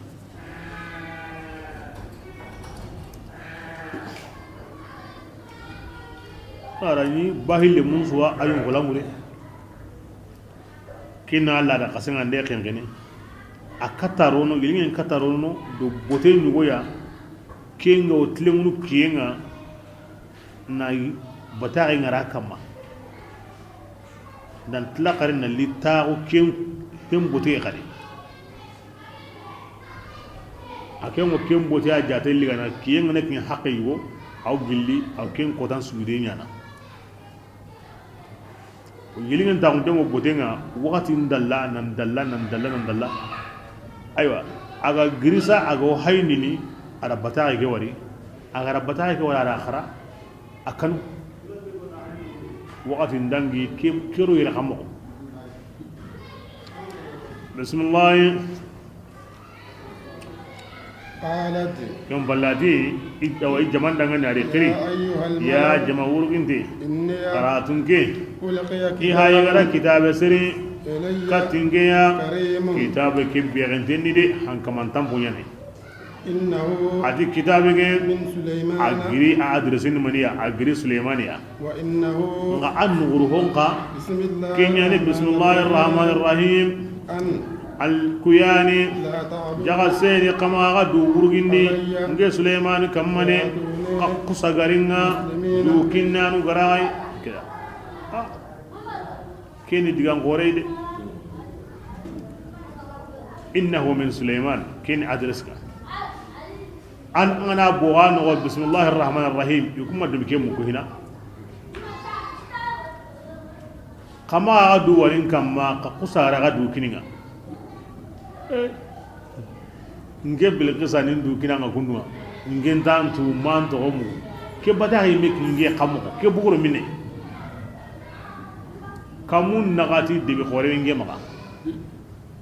kuren kana nge wudu tamido hillo siribani wun tamido hillo kuren wama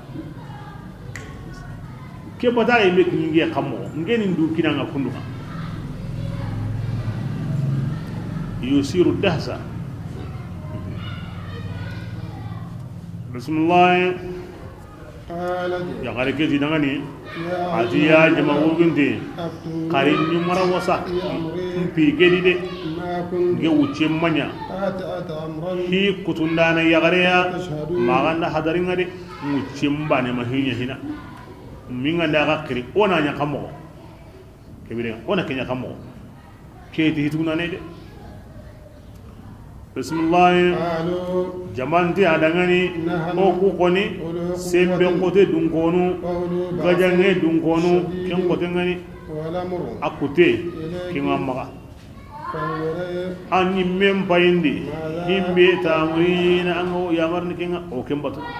o koni wa ko o mo gonserni ho ndok mana o hankango mo gonni o sembe ngo mo gondi o gudan to ko mo gondi ginda ngoro kemba ngani himbe go ko mana ona kwana timade ai akutenga maka angati himbi akoda wanyana azim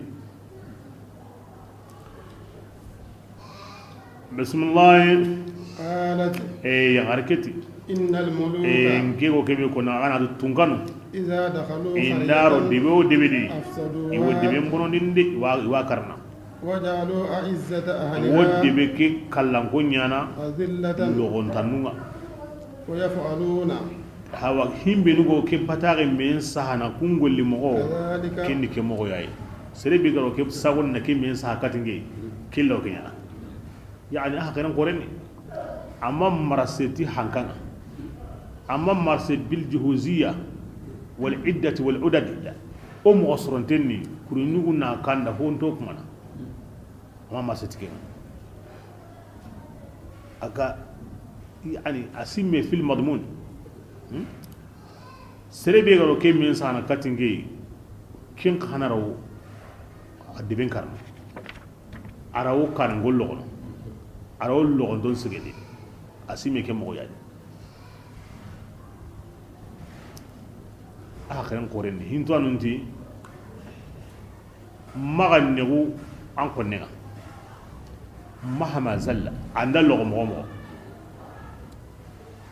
parce que bononi de ayan ne so ni de hakim akhiran koren mosi kebire ona yana kamo kebire nga bismillah wa inni atu wa yana mo be atinke mursilatun ngohon geni kindana ilayhim katta bataki kamanunga hina hadiyatin tukui hoyu ya fanadara kebire ngangeni hayndana yare ti mogombe parundo kingo sagene kebe o golli kinya kama an kunna gemmo ko hede o sireni hondo man la oni no komundu ona hoyu ko kiniya kebire nga haru belu ngana diga tikenga kundo jabu be ganda sage gollerin ten kana kitimo sakenya kam ngana kundu yi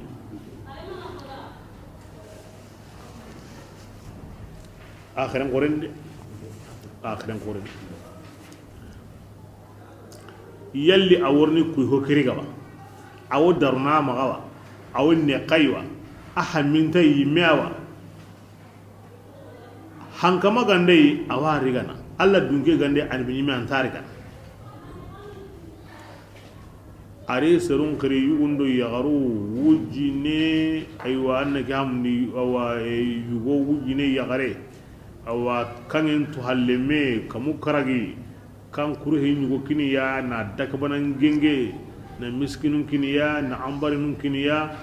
aywa na harun nyugo awa hakaran to nyugo kiri na kungari kane aywa digana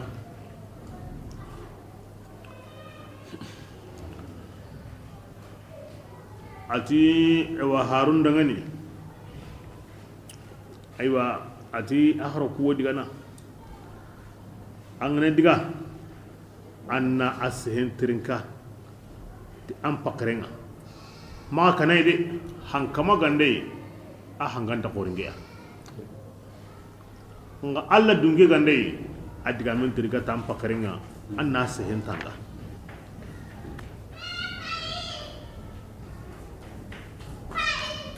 awo digana anda kata yugundu ya orumba kamedi na awana gamundi na kan hunche nyegente ke na gare ladi aywa lulu boto mbalike na boto aganda kata kinyana kebringa anda gamundi awa batal la gatente himbe ga wa no gondi na ko na to amanguni kebringa o wa tunu alla sireni kanda konto kunyana kibrin hankamanye geta kana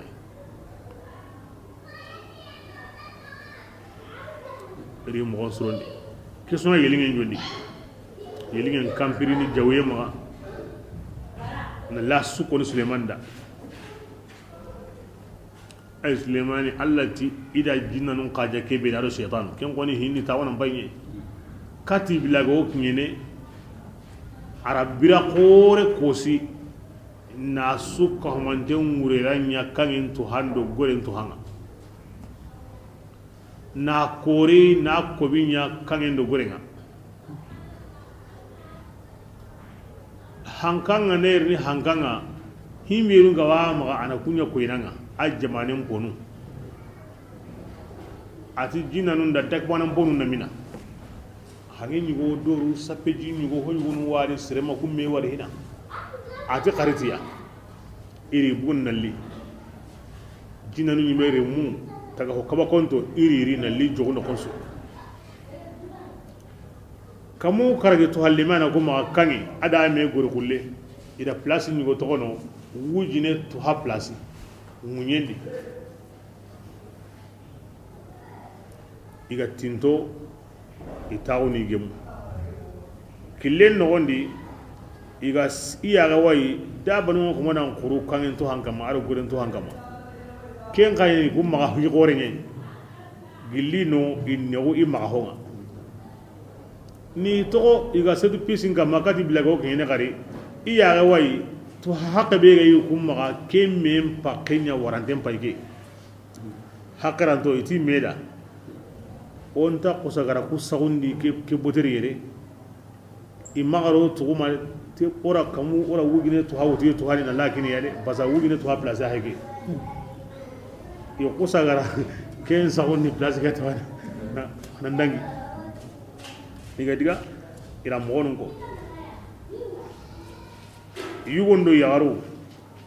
yugun magani tuntengo yugun maganyete yaro magani tuntengo ibaka mere kamo ati yugun dangani bilaqisa qayyagarin sihada agan nyagari nyilla ya gamure ati yagarun dangani qayyugun sihada agan yugun nyille aya gamure wa yagare illa kidere yugo illa kitte dabar igondi sekunya nga himbe gan tuindanga na kumbugu medi agara jibe kini ya tini tanu ni kitunya ngimu kendaranga gilino ra kumbugu medi yagare mbina misa yagare ngane kitenya ngeni ana kitibane mutu lo jindi ana robane ndi ani hilika huma me ani yagare nyangeta ati ko hay yagaru me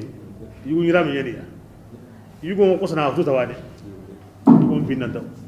gilli kiti yankara ngar kumbugu medi ati yagare nyira me bay himbe ni ko sunu yugo ye yugo nyira me bay himbe kan sunu yagare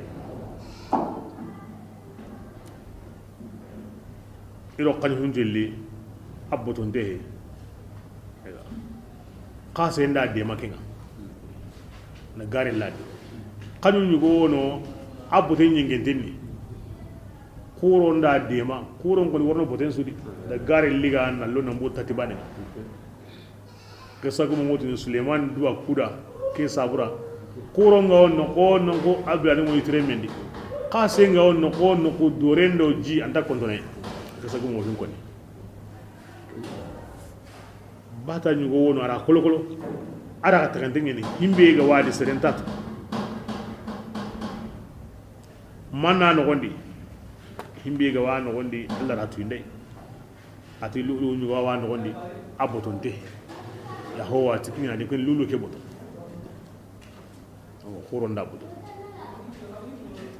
ala kulli hal la samuta hisu gani maga digame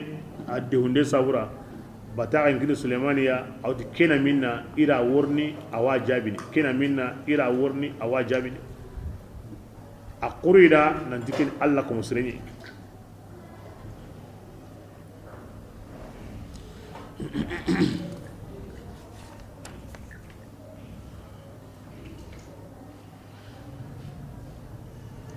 bismillah adi birakebe bilaqis haren do honu kugari Suleiman ya Suleiman ti dangane an kunt na no ku de mano jidi ti na buriyai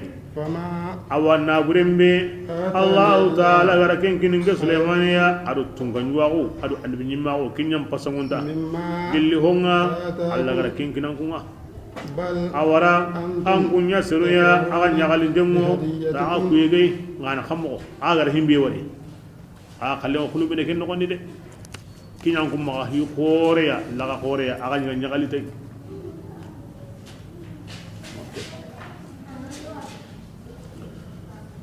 Rasulullah ati harinda sage katta iya anduan himbe gari anda sun sage ngimal heke hoya anyi mira ire wari ngeti ya qaringa qaraga du kininga anyi mingira kenya ka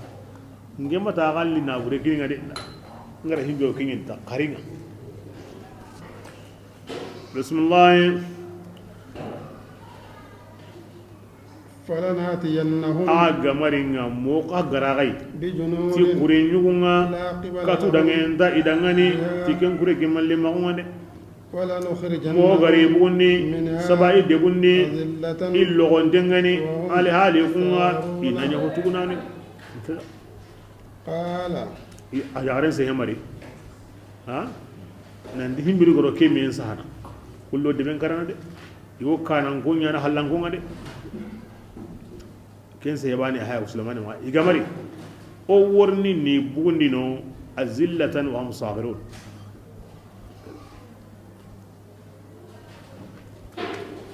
isagi katay ila muhammad sallallahu alaihi wasallam dangani kebrenga atimma kona gada himbe garo kemme sana katinge kello hoy go yana ari mo on suronde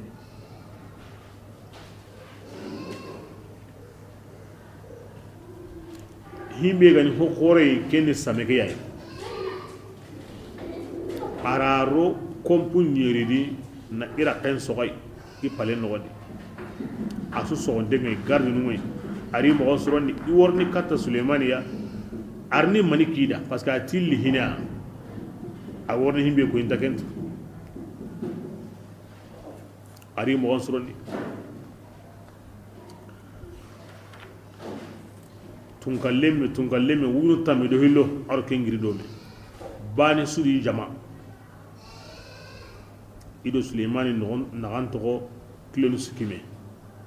mankangen do sogolo ndo kobe suleiman datu na dihi wotare bismillah قال ke baadina suleiman tin يا ya jama wurugin dege aga dubanini kenga worinin ke suleymaniya ti asameke aran gidda kabanan same ko katarini tay قبل أن يأتوا kon kane iga worininga مسلمين tu kinanu ganiya ikinye batide atoklo nu sigay aywa no kun kora worni tay kati blago ngenere قال no عفريت kulla to yembay attangantenni aqotenni ani بالنسبه الى الله هو من الله ياي محل تن ikinye bati kilo siki kora worni tay bismillah قال عفريت الجن سمبنتتي من الجن الجن افرط يعني القوي الشديد من الجن والافرط والشياطين ما اولا من الجن ليس من الشياطين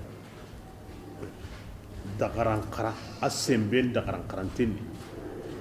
وهو دسكا كان ayaga campagne atandunga kina tombo ayaga ngana no kubi wala kini tanunga bari bismillah ana atika bi murinan ati samegeya hon kane anga gilli nan sigi anta udingrage yani suleiman wata sogobanga katta midi awurno wa an payere sisa katta lengi gri wati bila ku yingira wor bismillah wa inni basange gesembenten la wali kebe ga illa wawure أمين ni duntenge nyi na bure be ga way tar bani bakai hankan ni illa wawure duntenge nyi nganda ho bakai har banda bakai a suleiman ji kelwi nanga himbe ga njawke himbe ga tawke kinyal lingin dangani سليمان وبات المقدس هو السبع يعني يمن إدو مينا قصبان ترند يعني نمبو السبع يمن نلبات المقدس قصو ترند يعني يقاك نيباتي أطوكلو نسكي يعني بسم الله قال الذي كم بقتني يم من بيغتي إنه إلم تواغو غو كن نديني الكتاب. للكتاب ينقنتونغا خونو تكني كوي عاصف بن برخيا سليمان من ينيني الله تغو خوربي أنغندا نياغتي أغاو أنيميني أو كنتو أنغندا أو أكريتي أو أنيابيني أو كنتو awa suleiman waziri nyugo yani ashandana nyugo yani alla wolingeni keda konu ti jibril yani konu ti khadir yani konu ti malikatana yani ala kulli hal bismillah ana atiga kentin ke wornanga aywaayati samigeya قبل أن kon kane ترتد طرفها an yarin ga sagene katan yani hoyu hay suleiman annan yarin komi kata mi laga an yarin bakari ngira won amma tan hotay nyamunda kinan tawde lamha albasar hoyu hay annan wuri hay ke mucen no ni ngira won subhanallah suleiman da kamun bai katab lawa munyen bai ni arani asenun temu ijo menade bi qudratil qadir Allah la ni gardi ni kuma buga sero laqum manguni ara wuturo kamunye na liwa mara khirre munye muray na li wallahu alam ngallaqum manguni imakko se gardi numa buga sera طرفت عين يا غنت خندامني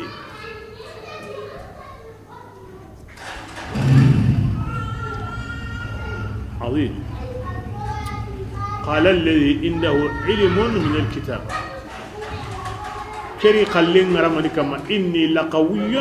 أمين القوة والأمان انتانا انتو لواوري هم بينو غوني رانتينا وهون دبكاي نعم هنكال لهمو هنكا غمينا nga ken tuwaguni indahu ilmu min alkitab kemi qallinga di suru banganga ne ifritu nya qallen ni suru banganga aha asuru banganga ndi lawali kemure nan taw himenu ga ngairan himenu go yaran tinga nda worni sisa ndu ler dantal atwanan kalle kenti ay hoyo hayta annanya gambo ar angani nino ewda atwa panga ayan koto ayan taw dina sure panga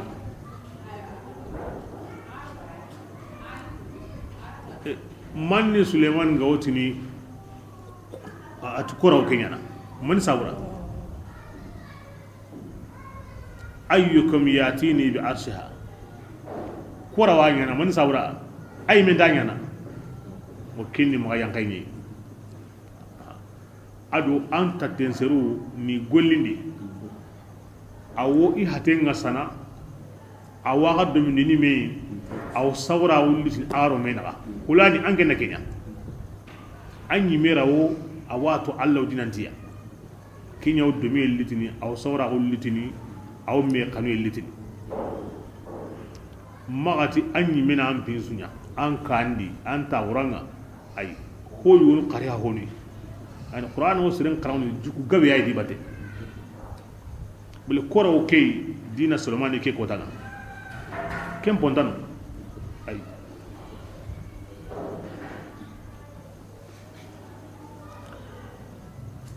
ya Allah dungonun jukunni ke ay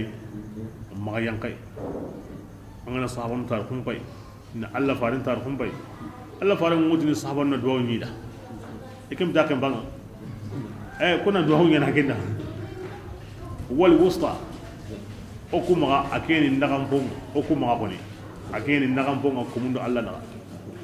ko ga bu Allah kata komea asubugo Allah farin kanalini okuma ko ni be ken godini wona Allah nyaagi daga on kenni mo yankay wona tuqana di Allah nyaagay laysa hakran ala ahadin ay sire maka besro Allah nyaagana ka anna tuqa sire rawdinan tanga sire wankane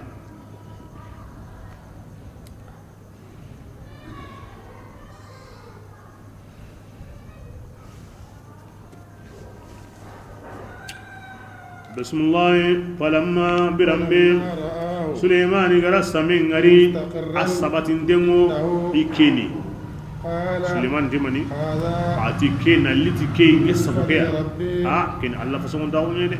ليبلغني wudani jarabi أشكر yalle ngonne man ko fanawa min munyana fisirin alle فمن adi yemir شكر aga nda Allah kufa فإنما يشكر annama kufanne na hango ayimme ya dangani de ومن imme bega anda Allah ne mal fisirin Allah nge kama Allah taala akarin dengo kufande magani wonnan sirin ni hakada azim Allah kumu hingal likunda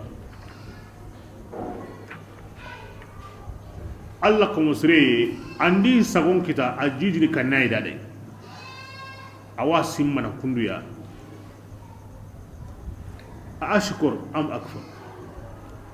Allah hay ko ni jarabiya de abbo ni nge sagon nyin nanga nati ho bane ke munyana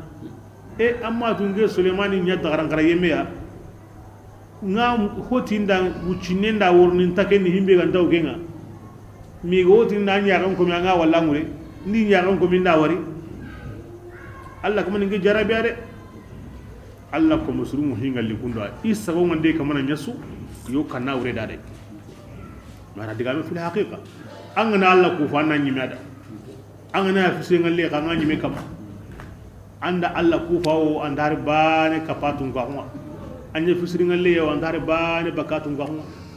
ibida ku fa ndanan ku fande ana yimada wala in shakartum la azidannakum ana hoka hamma aywa an na bara Allah ku fa na yimega aywa ana hubuga ma ana nyangan kata ibida kome an ko mun Allah kuta an sa kuma kuma nya ina kana wure de nan kana wure Allah ko musulmo kundo isago mo tallan kitene do tallan kana Allah ida de an gin sago kuma nyanda an wo sago no dade an wo wasono dade an wo darnan du maga dade an bi Allah ko musri inda Allah ko musri Allah ko musrun di ko bitike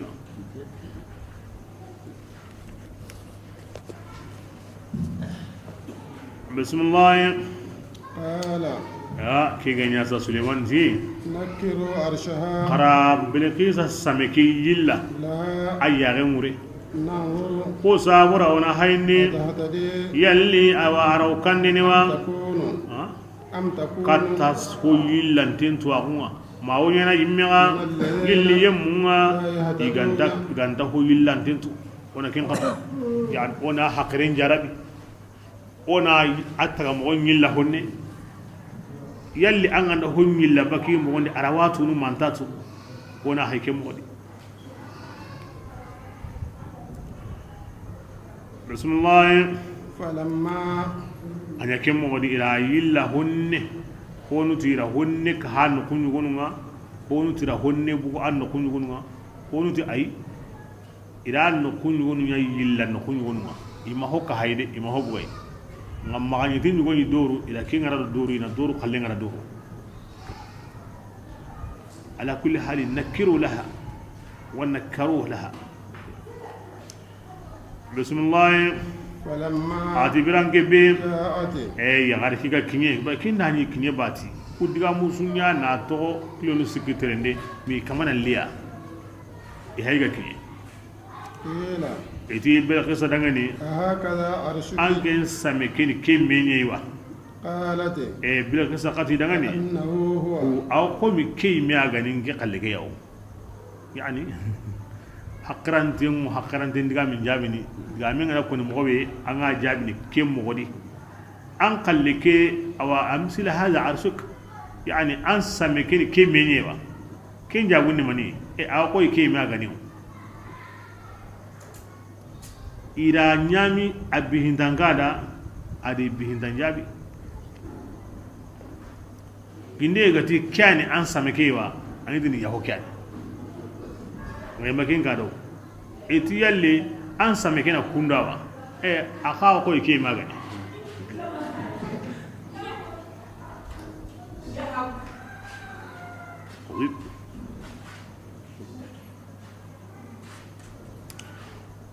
بسم الله فأوتينا العلم دي ira tuwagun kini okuya من قبلها gilli bila qisari yenkane وكنا okunya مسلمين awa islaminu ya yani ko da ke digami kuni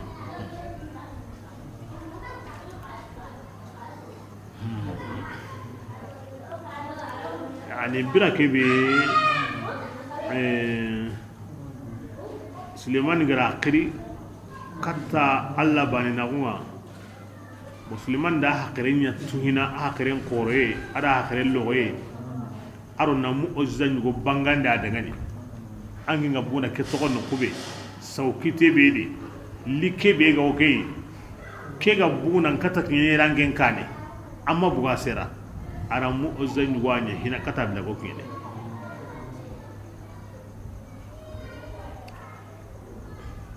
kiya sabuni wala bedawiti ti bila kasa yanti ukuratu min qabliha gilli anga make mu'jizanya wala bedawi wa kuni kemo godi gilli sameke gamari ukuratu anga ni serebeya harunga sage na himbe koda gilli kem pagati oratu nan dangen biti hankama dure yani haranga may mu'jiza kenyana ora an anami magonto wa kunna muslimin gilli harunga digana jabun kora bane oku koni oro dukina ngam islamiya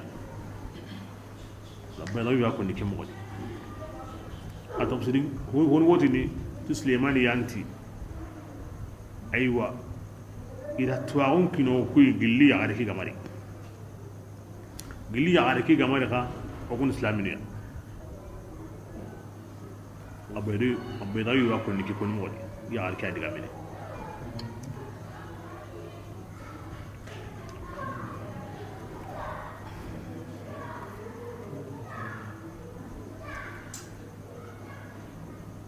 يعني أكو هتو قليا على كي كانتات أكون إسلامية قليا على كما إسلامية ويا ناس سامة توغوي ويا ناس سامة إسلاموي بسم الله وصدها ما أتو هو نيانا يا على كي كبا الله باتينا أغاني كي بي باتنو قليا الله تناي أتي يا على كي أقلي سروني وبني كافرين ما قيل iti yagarikin da ken pakatinga aga tongondi Suleiman da lamuri o yagarikin yagene jinnanu nkana hingo haiga giri jinnanu timeda ke mali jinnanye aha wani sirenga wa Suleiman ka Allah da uqaja nokine aywa aga nalemme kita adu yagare kyana yagare ke yagi on tabaka kuma gondi de alla worni o to ire mumma kebirenga o himbe nyana on yagare ke ma hutum bon ni Suleiman da ma go jalli ni mo be ayyawa aga ndeke yaga nalemme kita on tabaka kuma gondi hiki hay mowe awdu na yagani idi Suleiman idi atta ngongoro kane tandur muru halle idi Suleiman akaran karage yinde ne sire yinde tayde aw komi harundo awasinun karan karanga mo ke yinde mo kenya ne ira hugabe kunada himbe go siki ago bakanyo ngin kama amar nya yawi dai man Suleiman ga ngana himbe ka daga ni wa hayni ne mo be gani honuti li awwal marra kina tahanani sebe ga wono an ga naro yi denga bane ago kusta na siba kai wucine asengono aywa ati jinan na ke mundu ilita ira killa tanga bana yinte ke bugay sinde ndare ho wantade bore wani won konni wondi ti ay tirani ira ko kundu nyenta musliman dañ har banda tanga mapuro na kentu atta mpallewa kane ma ata nyinde ngoko me hare nyinde mo me ana kentu no kamo ara heri ni wa dabari iga watu no mo be bayiran qoru ne aw qirin dabate Suleiman ta ko nyugo kenno qusu ginna no ngara aro shaytanu na jin karanalli nyagu ngara di aro handamu ngana jike biri ti woro do menga kema kemme wari ana qissa nundi woro do me shaytanun bulana dabari na kin Suleimaniya atago jike halle na go nyugodi na hari ngara na kritalli arinde aya ngorna ko ni mogobe ala kritalli bismillah ايتي غاركي دغاني يدخل الصرحه امرنو تاتاندي سليمان غوتاغو نكوبي حنكمان تاورني الصرح بيلي ني بوتلي ني ديونا بري اتيان كوتني جينغا وري او جيرو هونو مو والدي سليمان دا دبري الى اخر التوقيلنا بسم الله ati bira kebe ya ngare ke gara ke dingira wari ara dingira ke gara simma nanti dumba ngeni yani ara simma jinyani ngorndo jinyari kata hangamanga aw taunu no kube minga na jinya kuta wa kashafari ya are mbayira iramun awara iramun bangande ikarankaranga anganerno jindi anganyiramun koro ara iramun koro ko sabura inaro jindi kata Suleimaniya Sulemani ra wari kem pakatinga akarankaranga o mogobe ara tanga o mogobe ara ke herenya ku sawre na kengari bismillah Suleiman tukusa gatare ngani adi hinjane nga adi tatanyani ahmelegeni murodo menyani akada ay anyiramu ngaranga jintan kitana aha murodo me nganda naka lamuri ngan kebe Suleiman hajusro iramen sege ara karankarang ngari digamen tumunda gare aratu anyiramen saganga bitri ngando jike naka antankita bismillah قالت Suleiman adangi kate Suleiman da kri kata salama huwa aywa abane ishe igemu atubi ya harekati إن ربي ya kama adinge bilqiza nge tunyamundi nyime tantana batuyangane mpai garin dukini kappa Suleiman ya Allah taala kingani taunu kama yani odo dukina dinkina Suleiman Suleiman wunyani dina kasen to on hokurumbahe wa aslamtu kiro Allah farilli na adalla wanda al-islam to hokurumbahe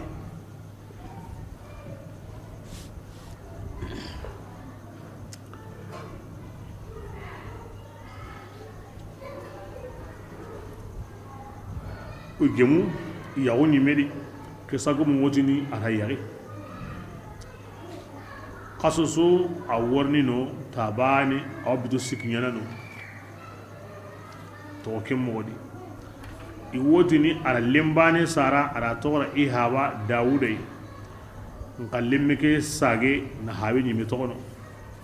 itoko dome ma anniga mun Suleiman go fatini kini riwaya nyuwi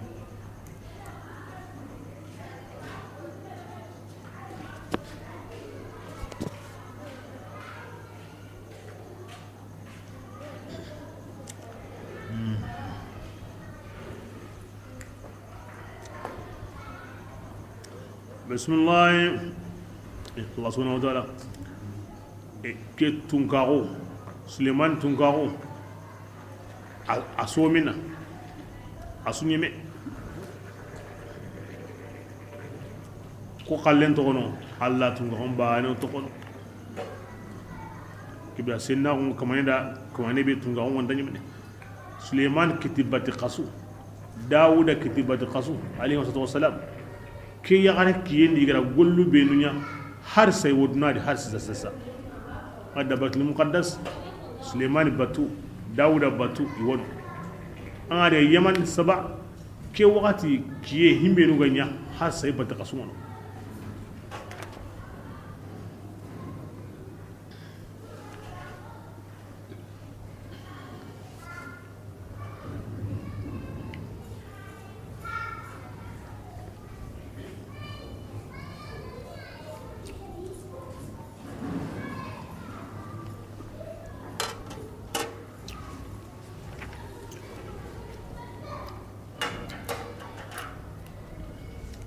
بسم الله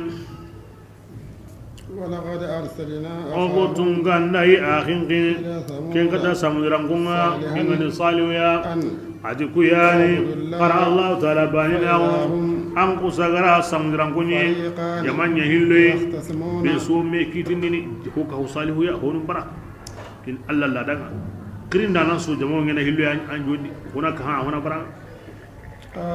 ati garanguru yemundi ya nzeru yani tungunda nunti garanguru yemunda ngani mani saabu dangani angunga okinyu yemundo no tije ayanga ngata burenga awa hosiren kane angunnati tungunde yanga ngata nalli angun qortin ho burenga mani saabu de لولا تستغفرون الله من سابر عند الله قبركم نمبو إلا كبني أغنى كني ترحمون ألنا غهن استغفار أصح الله كني هن ينفوت كتيني أصح الله كني هن ينفوت كتيني كاير استغفارون نمتوبي كم بين ينقطو أغنى أنغرا هبرينيا anga tubi bane asuya he hambi ne ngoto kinga wakini kahirin kallenga islamic staff lan ko nengeni na angara golli buru berinya awanta menya na nimisadi ntaka andara khewara wakini agollenga anna kota nenenga esfaru zikrim posrengen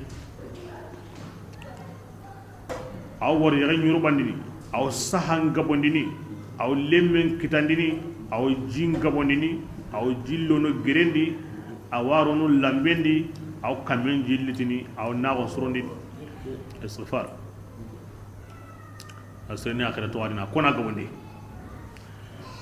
bismillah kebrenga salihu serundi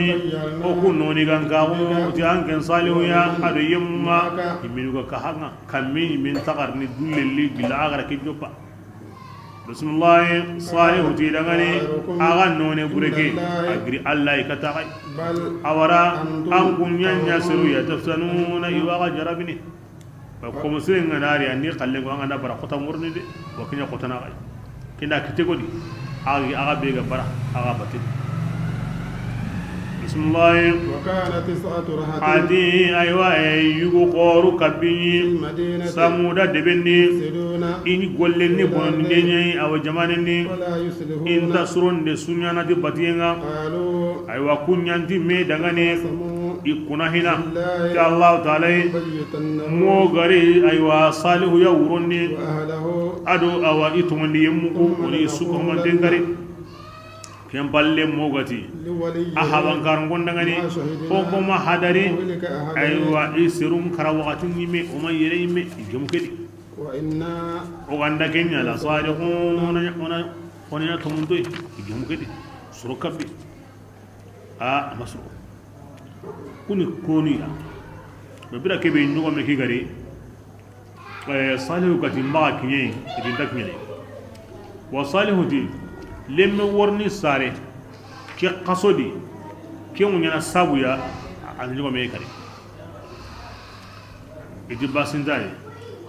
eti lemme suganda sare ke qasodi ime gemu kendi ona kari debe ngemu kaneni hore mbe sare ti yugo ira kari hodnare mbe sare ti yugo ira kari ima geri kemmo odi ma soro kabi tamunnen kallenga sare kendi geri men takalla inta debe ngemu kaneni i uche male yugo kita iya kalenda kalla de indadi ira tokono ahine lidi basaga tungina amalimi alini wondama akaso e alla fitina anda kebe lamuru awa ayu ken ta kawre kellimini nyallimini akore yellugo angana wari sine bane angodi sino yerle men na hillugo ni besura na horen qorondi anda dangi no kobe o yimere mu nganda yele kebiri o kondo ke salihu rahiki nan ko sagara suru fitna ni ko suro kabbi gari gollenya maniya bonondem banata salihu yansi ore munga kara o yimme kallunga nan yele kebiri o kondo iri kitenkini men do sirengana o Allah gara fana mo gobe igo debendi gollenya mani yafsuna fil ardi wala yuslihun bonondem bane do sirengana walla garunya maniya kenta hike suro salihu be ina sawu nore munkari kebirenga o kana kari ore mummeya o ganda kari ahawan karungunga na origa no karame ya lan bayitanna wana ya wurundi o sarene be sun sare ta galemu ani ngura debe gidin ku mengo gullake dor ona menino wuronga na kaso salihu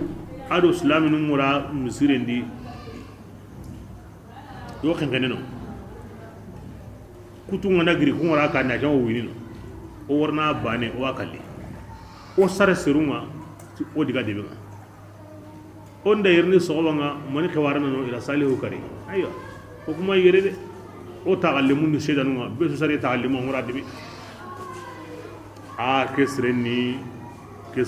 igemu gedi adu ko onni wara sirede bismillah wa makaru allati ihayi gari herenun dabari here bure gore o ko qari tuga ihere keya yukunga la yashuruna indu qalle ke sedade o ko ni yaqalle ke ndangena ko halle isugara meni wakati be giden kumeni soro kabi bugu wakati nga kinye giden bihi kamani sumunyon kono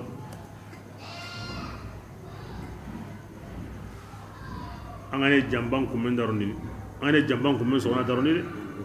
sikanta dani mu yernade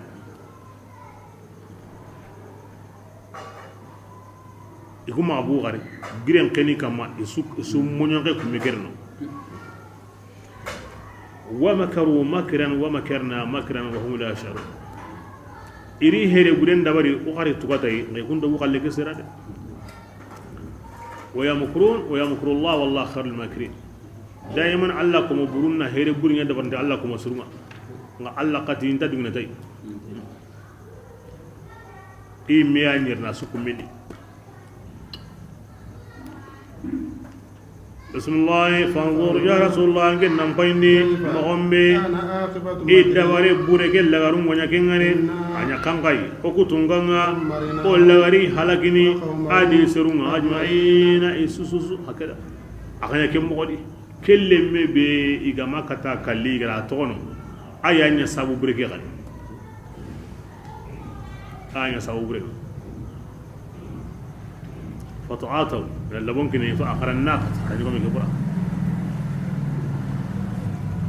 بسم الله إنا أكو تونغانا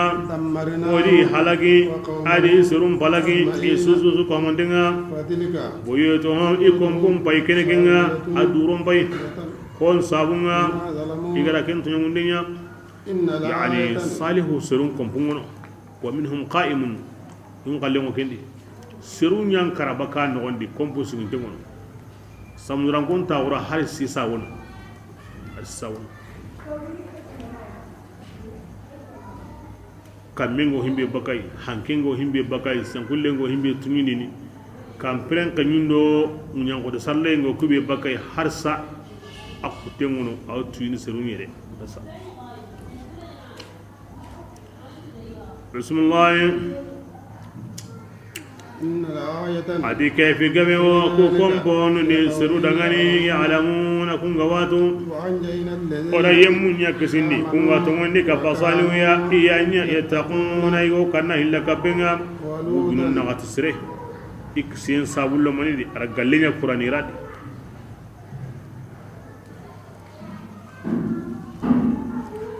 kem balle adiga debe ni dabari dangani debe to na hadura ولوطا أن اللوط غاين جانم قرا برنياني لوطي غادي يسرون دغاني يا لي ان كل كل برنيوا انكم تبصرون اغيميو مي هين يعني كنه اللي بنكوني اني مي ياغي اني مي ياغي ام مي نغونا كين انغي مودو كينيانا بسم الله هذه الأديان كما أقول لي وقرني نقول لهما هذا ما يأتي يارما أورا أنكما أيسروا تجهلون أنت كل غرنتو أتهما يالو تسرون جابما ما كنتكو يعني إتي أنكنا لو تسرون بكني أغدبني أغنا تلو تدي سرما إجا سرويا إويدو سرندني ودا لو تكسني أراد نكونو ما كندا كابو يغرنا كن يغري ولا كن يغدري كن نيتقانني وأمطرنا ورا كملتي يبغني كميا بونغوني يمون كمين بونو كين يلودي سرون كمينا يا رسول الله كنتي الحمد لله تيجي مو الله لا وسلام اگر كسو هلاكي نكم سرون كسني الحمد لله ade kisiyemo Allah komun kamma Allah komun benu agara kun subandi alhamdulillah khairin nanya wati khair qasi angana simay anda kanda anna Allah tiga alhamdulillah ken nyaale nyi to hodangi denga ina hodangi de na nyaali tay na Allah tiga kama on kenni Allah sunanyu go yai قل الحمد لله يعني على هلاك الكفار من الأمم الماضية التي الله بيغرا كاين هنن فلك بسم الله الله nga khatirni yow ngeti Allah خير ayam pasibatanan dawa mahonyam pasibatananda yokin ka pa Allah nga khatirni ginde Allah gam pasibatananda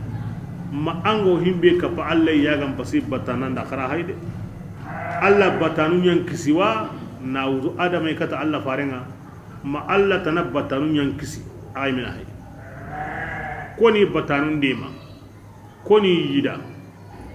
Allah ni batanun yani dema wa ma Allah tanabbatanun kunya kalena ya tunga Qur'ana wani mi dan pakaran to kome بسم الله أورا يلي كم بتيه باني أغتغني كم بتونا أرمونينا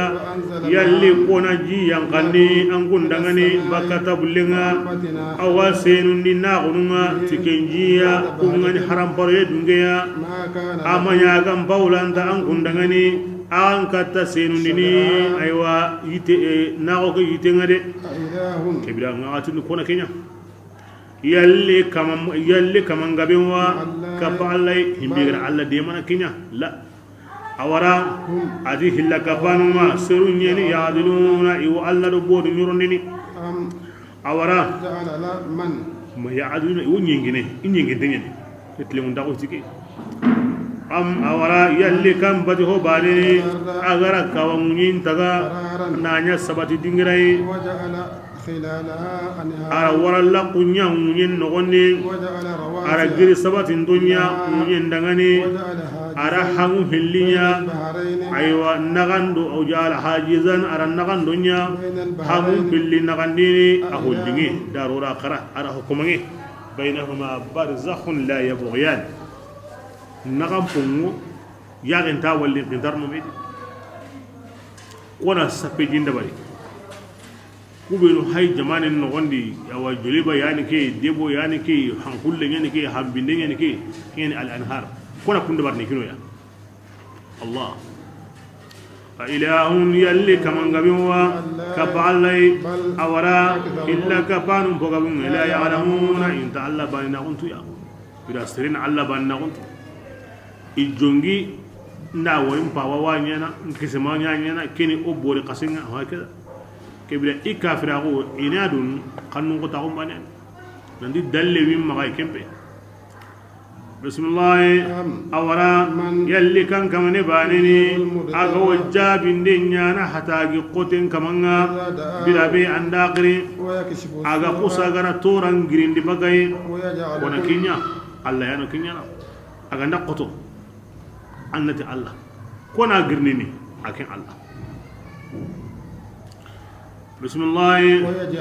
yalli kona kunya na khulafa lardin suadunga kona kinya na kadangani na kamesine anna digana le munto kunire munto kon kamana kinya Allah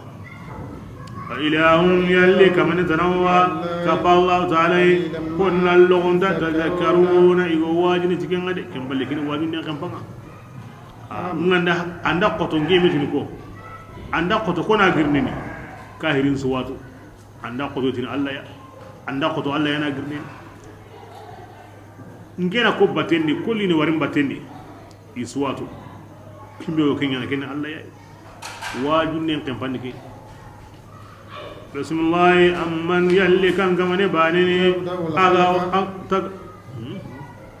يهديكم aga wan kun kandana ظلمات البر angan ci ngura do ha ngura bamako ngura khirwane ngura banamba kona killen ko inanga nanti kyani ke kille angiri ngori intendi kona ante ko inanga ni bugumedi ngori ngalledi kona galluko baka miranda bismillah في ظلمات البر أنيا سلم بتنغوا ما أنيا حنين بتنغوا كونا كلين كوينا الله أنا كلين كوينا سرينتا سما نديكا سريتيري سرينتا سما نديكا سرين ناقولي أنغا تامورا دبيبي أنغو ديغانا ننديكا الله تو مغو هرا غانتاو كونتينا باندي أنغورا مانغا كنياو دي يهو إيران أنغا تاتو نكين كلين كويانا ننديكا مانغارو أنديكا كيني كبا كوني himbe go antu ni nga debendi gaboye kanundi gaboye jamanandi gaboye nan diga ngaram Allah muranga kini Allah pinge de kembali kenta ngana de kini nema khore bismillah wa man kan kamane banini aga hankun kini aywa iga sanki de nyala hinne ngane riyah kan suganda erni hange gabe wa gullengana kona kumpanku walla nakameke gollenya Allah ilahum yalli kamne tanawa kaballahu ta'ala awa sinna Allah ta'ala kallamunda bakahum mandini iga okem billa kaballe awara yalli kanyimme banini aga tagandi njopana yagarellen kandi namani njopa na nya hoy dongindinga na ya cien konturunga na ya leminga ko na nya ba go sarne thumma yu'idu kim balli ana sagandi kallem palle ko da kinya wa man kan kamne banini aga wan kun arjagana awa baka kamundi tijinga arubaka munyendi tifundi honga yalli kamne tanawa ka fa allai ago sarande nyana limmin tagana funti ko senu dini kamelle ti ko na nyana la ilaha illallah rasulullah ya rasulullah mutni laka bandangani an kunna li taqaddallinga agandani tumundu ya nandi Allah tanawono madde mandana mu Allah makapallim ngai mallim ngama dalle be ga way sakhara ko de kenyaru Allah go kunyana do men khara ko ni kun adalle wono la bismillah ya rasulullah ya muti dangani لا يعلم الغيب من ko sunta ho mugun tendu ken kam awakenga kamunni maga munyenni maga anta Allah taala وما يشعرون kahirun tatwini ayyana birambe igawi wundini ho mugun tendu ana kenni koy Allah ya tol alimul ghaib himbe ga mugu kamundi wa o gantatu amode munyenni o gantatu yani mugu yenni bin nisbati ilayna o kutaga honu ma ho mugun tendu bangante kono أما بالنسبة لله سبحانه وتعالى لا غائب أما alla bangi hombonte biro banga de pitano o ko ma hombonte kamundo munyi konat alla yanata ko hondatu ma alla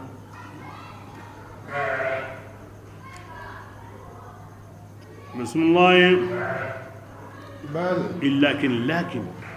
لكن الله يعلم قص الله وات كونات هو انتاتو الله وات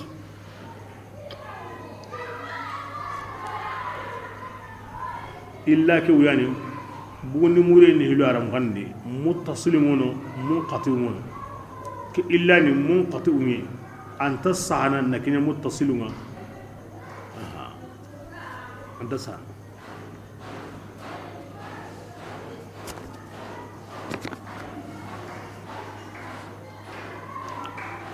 بسم الله بلا ورا ادارك علمهم كبل ورين هل كبرين نغان ترندني يلي كو كافر نكو يتواغو اقورو ما غو لغني لا غرا قديوا يغو تواغن ترني دي لا غرا كوتال لي كامبري يعني كن هم دني الله غو هيمبيتو كبرين يتواغو كي لا غرا بين خايوا أما سقوهم بي أنك ترني ينامني بسم الله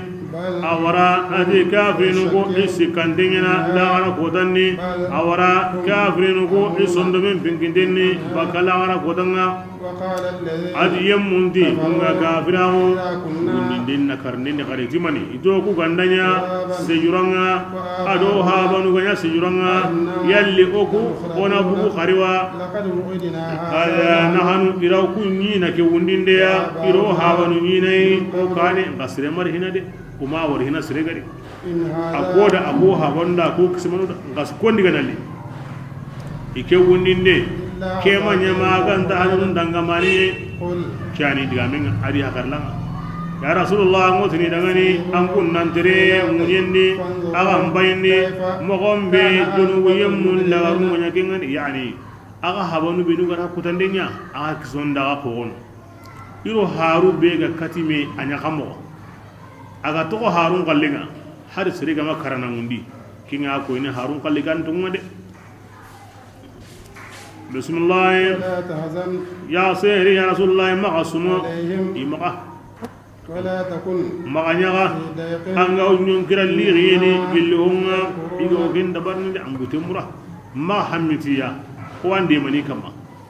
ويقولون أنا كيكو إنتي متى هذا ننتي كيف كان عاقبة المجرمين أو جنو يم ولا غروني خام ويوتن متى هذا الوعد كينينا يانا كامبري أو كما دوغي أو هلاكني أو كما دوغي أو هلاكني إيه كده الله كونيسا أنيانا كامبري إن كنتم أغان داني تومندو يا قل أو مدني داني أو سيني يكون ردف بعض الذي أو ما هي هون نغوتين دو أغا داني تستعجلون أغركين كيني مندو دي anga ini ayugonun tindo sadi amay sabarni akhanya kem mo gode de ayugonun tindo de ango ha mana badri kiye tanyere kara tanyere rigi uhudi amalumo lahazan amalumo fasal hunainan fasal uhudan iga katime no kono Allah farendi sabando soyimo sagene kahirundo wiyo sagene asa an yakuna rasul ba'da al-layl aygonun tin to sari amay sabarni bismillah وإن ربك ya rasulullah yan kamanga ذو فضل akenne fasan da gon tonganga awasun kamade ake fasan da go ya unya sabuya na kahirin dugu ani sagunya maga sikka alla dun konu nan di tongonti maka alla surun ta onda mu yenye ke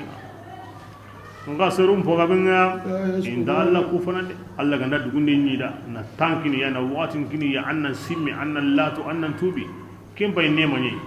ken ku fande ne mani ya usaga tubi annan sagaran palle agara wati be kina nga maska awa ana tambono ni de ma wati monon bismillah وإن ربك ya rasulullah an kamanga aw hontu tigiti e sonno munga o kem mugondini aw hontu inenu nga o kem bangandini وما من غائبة la hom mugundenta kenga kamundi mangunyendi إلا في كتاب maganda aw ho sahandini kem bangandini إن هذا ibrina kenu القرآن ga hom mugundenta allah aha bambaron dimma ma dogobe kunga alama dogote de e himbe sahantimu allah ma agilla gamanya adu kem mugundenta allah de bismillah inna hadha alqur'ana ki qur'ana يقص أكثر الذين aw hom ko gaben qisan qarana israilan kun kamma ikunga ibe omme sunu ni kendi yani kumbe ga tuwanuma ko yugo gono imai garatu ikitabendi qur'ana wona sabu ya ina ken famu law akhadhu bihi wa aslam biga nari gana islama woni wa innahu ya qur'ana kanda yene hadu hinne yene tungundanu dangani ya rasulullah yang kamanga awo kini ido me nawandi titire mundahunga allah taala ayani nindananga ayani kemundananga فتوكل ya rasulullah yang binum besindi allah taala mawandi ange mawlemi angotung kamma kembangkan tingani de إنك kibrenga ahingul lengarnan kallenga allah gandi idigamen konantla awo talin ni wonum bangandini aworni ken nyugo ko hinkinte lungunde karante ngarinte anminandu hay ken no innaka ange mawlamiya allah ta karantum mugundini de ولا تسمع allah dallungundon kam mugundini de awaqrinde kannengare ولوا birake be indi halla ko idiganu ganiya de lungunden na kammo janko andi halle kay lungunden balla ko inde wose yamgu awati hay kembal ampay a hay aso qurayndi angana sihe kewa muku me kenta muku allungunden indi halle ko angati hay kewi halle hay me kenta muku waslamin musalim pay mugunden ajon ko inde kari musalim pay lungunden a halla ko inde sehebani gani nga kewa muku kenta muku bismillah وما أنت anke manya بهذا العمي ti hinginte ngang awakandandane دلالتهم na buyutunne made yani ke ga yarente ke ya wa imbana إن تسمعوا angenta o kundi nyaga wa famunu nariga ma ganda yemmenye aga wotto ngondi bi ayatina to wa yanuma kunyemmu kunni dukinanu ya allah to o ganni ngedi agar himbe taka islamiya agar himbe taka mu'minai kenyallo an kalle kidi anda buken allah far an kenna kota aknendi himbe ga mamu gonan lari maga nyon hilleri allah ma taka kanne maga ken haqiqa ni bismillah وإذا وقع القول bila kebes yangan qaten sengan na wajibi عليهم siru kamma sabibinu allah ga mi taga awani min yan kanne maga أخرجنا adi دابة hingo to ko kemo yadi haran kem palle allah fare koni wono kunga kande mugunu i woronadi koni wono kun tarnadi ko ze kun sonno mellungundini hingo to ko kemo yadi ma duna la gari mo ngene kemo godi tubul la kemo so ngene kemo godi daba mo baka kemo godi ati kem pakati ngana kinye duna la gari ngana kinye Allah ga wamu ndana awa hiwu yankandi kahirun kamana koy kunta ba kahira on kadi kem pakati akhrajna lahum dabba ona daba nyugo bugondi idangani من الأرض munyendi تكلمهم daba kyo ishalle magun aw sehni daba nyende إن الناس anna tusiru كانوا inya لا يوقنون inda dangana hunu to آياتنا ayanu ngade ngake ko tanga wor dangana ko tay kina ko ni hoda wadni kenya kambire to ngiti kidaba abubakar duna lagarunga allagaru agiloye tan dumme sugunye o hawa adama sugunye kini kogonye an ngok mona mundu an ken tan yornadi ngo wurnai an tahirni tanu nagati way daba nyani ngayi ndengo komi yelum ngemo gomme kampe ngai kahana ayun kolango komi bumbonyon kola ayaga ngo komi gijimpare aturen ataro ko turen taro awa nyogomen mbenne mengai yani nyogomen tore ke mengai akanne ngoko mi hirige a gidimen ngoko mi jarente a hate nkute ngoko jagabe a moromoronten ni koy musine mogome a nona ngoko mi jagandigen kalle a tanu ngoko mi korobinti ngoko mi nyogomen kalle mogome kotinyage naga sogonu tamido hillo couleur suway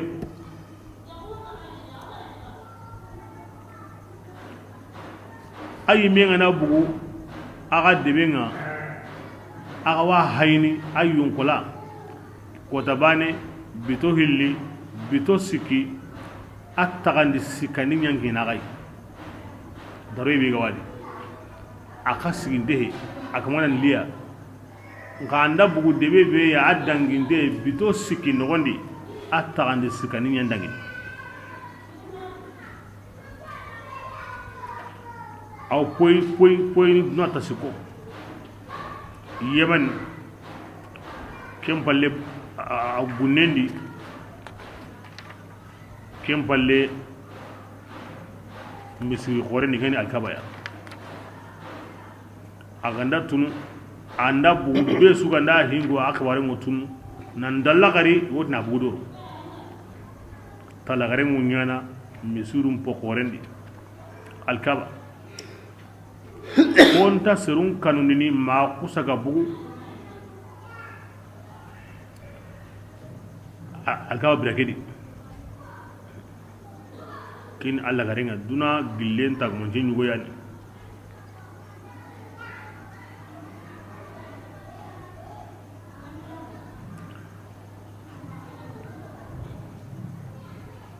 gumanga maga Suleiman Doko ana mumina sampatai itangendi tombe kulle ngobaka kingo ayaga la ken sukurandi anoro ana sahe keni mumina nye aganda kahirin sampatai tombe binne nyugo baka ayaga la ken suwo hina tikenga aw sahe ne keni kahirin Allah aw sahe ne serunda nam awdni hulani angorno arjanna hulani angorno yimbendi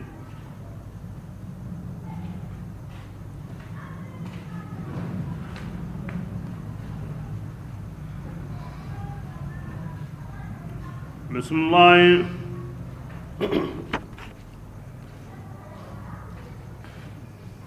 wa yawma yuadi anna kotan simma oga wundini gilli jamasuya awa jama gilli yemmu beno igo garan kutuno to ayanu makin lagara kotan ka kabaringa yani kahirin jamansu kutanan jamansu isu jamantarno jamadi nadi o kulla unasin bi imamihum bisu qilliti idga mogonye ke jama sire kan genni kay ke jama bure kan genni kay wa iyan ka pameno ko bane dikke ko danga jama burunga yuzauna ini maja mahari bila kebe irindari awati krosin den dingiranga alla na fi dangani yalli angun ninga anabi mungaran gudutin ayanunga wa nani aga magoron kaditi tuwagu ya ti ayanun kibaringa mamma nini angun gani kengollini naga turndi ankunda awa alla dun gonun kuta nani tuwagun tagadi ayo agunda kenya agaji maninyana bismillah adi yanga qadain se ngaji be ikamma on sabu dangani igara ken tunya mundenya adi ke ko tanga awa sehentano bale hujantano yalli ange mahindiya wa agutunganga oyana urunya ko sabura imma fagin guronni oda kiyenya awa wakati yangu walli an warindini uronni sabati wakati kiyendi an howalli ken wurin an anda howari buwana hunya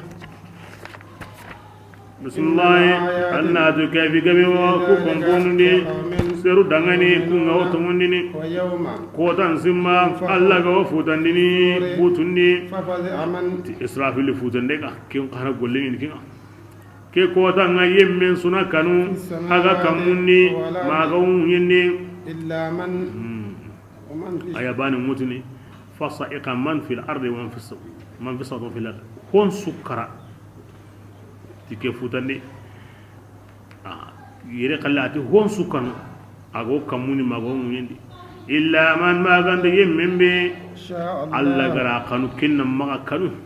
كبلا كنتا دي ميكائيل وكندي إسرافيل وادي أزرائيل وادي أرو جبريل الشهداء يعني أحياء عند ربهم يرزقون حور عين الولدان كنت كلا فتن هنم بقتي كنين مريا كلي كنت كنا جانكو إنكرا أتيك آية دي هنسو كنا كلينغ كفتن دي كودا إلا من شاء الله أتي آية بان دي كن كودا هنسو كلا ما الله غرا كنهم من ماكرا هون ونو كمو كلا كي كودا فتن دي كنتي كلي koy malika no kunna ati mebe hage yo kala nga futande kenti kalle ke sabura inta kanna futande ke wuri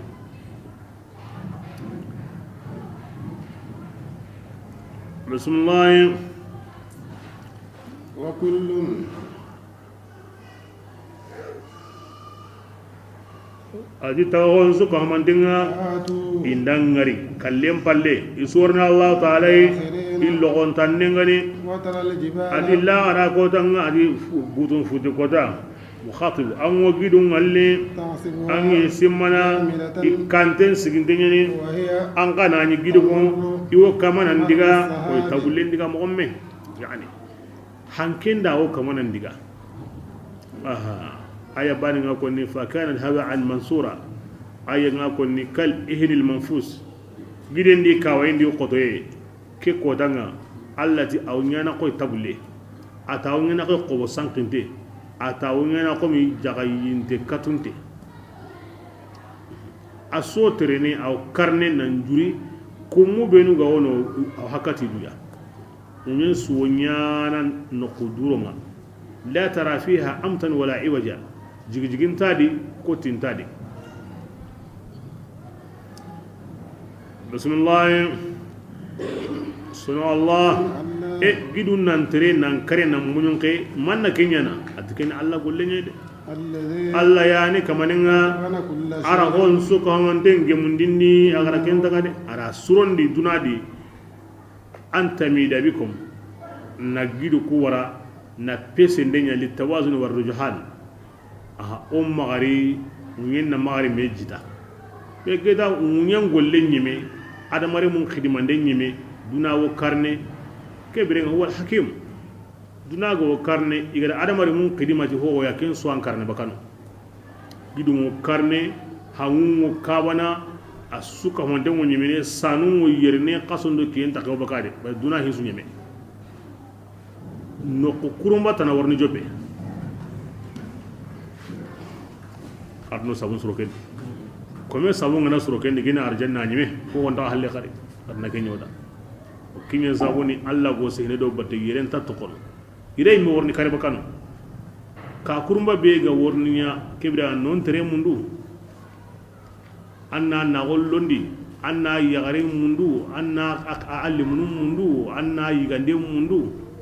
asunya minna wuke no gondi na wutu gili adama makata Allah fare ke farno ani wuli na kya koda na otu indigai ona tu yirenta to kono kini wata na gidu mo karenne hamu kawana sanu mo yirene kiyendo qaso mo bakano ko ano khidimana ku go bakano ke ngoro dinaw karne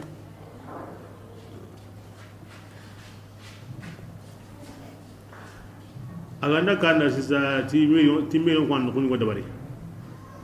yok mana morsone aywa kello haqe wono ketre haqe wono sengo sere bela gandamu aw heri yana de akita mo depuis place bi ga li daga ni Allah qawse ndambate o hawa ibrahim sallallahu alaihi wasallam ati Allah farenda ko anyumatun na arjanna ta munyenna li tin qabira duro nyani yani terengono mu yesre nyani tin ka munyenna li alili duho subhanallah alhamdulillah la ilaha illa allah allahu akbar into ken konni arjanna kitamo an nyum nda koni fi faru nda koni ango here be nyana angara no khurma be khware mu gutu worni kanki ni serunga no donc an nyum do khifaru ngara kem pere bani ya kanda kem pere nya manna arjanna kankita an no kusren kitamo ira ken kanda no ko mayan kan den kitamo ira kanda yite ngabo mo sagon agabo mo ira sukanda anga wan sago musun mo be sega wanda yere no kundi illa gama nyi mehina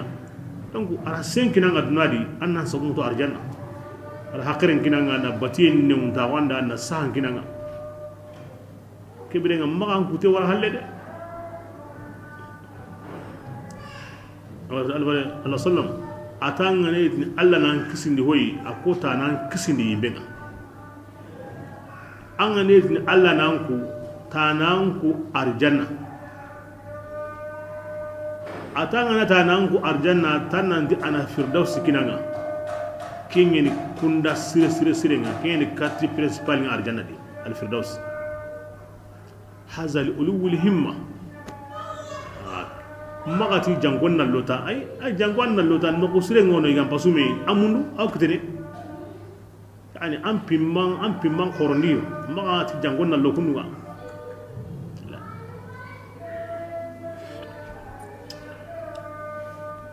بسم الله إنه تي كبرين الله تعالى خبير أياني ينغانا تهونا أو كن قولين يعني أعداؤه من المعصية أقل ننغو قول بينا واتو وأولياؤه من الطاعة أقل ننغو بتي بينا واتو كبدا سري من يدوهي أرجانا كتا مغني قنقي يمبين كسي مغني قنقي من أتي يمن بين كينغري الله تقول سرنا لا إله إلا الله كين يقول سرنا بني ما يقول سرنا دعنا يقول سري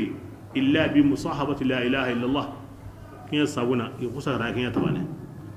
لا غير كذا كمل لا إله إلا الله وكينه بانه فله خير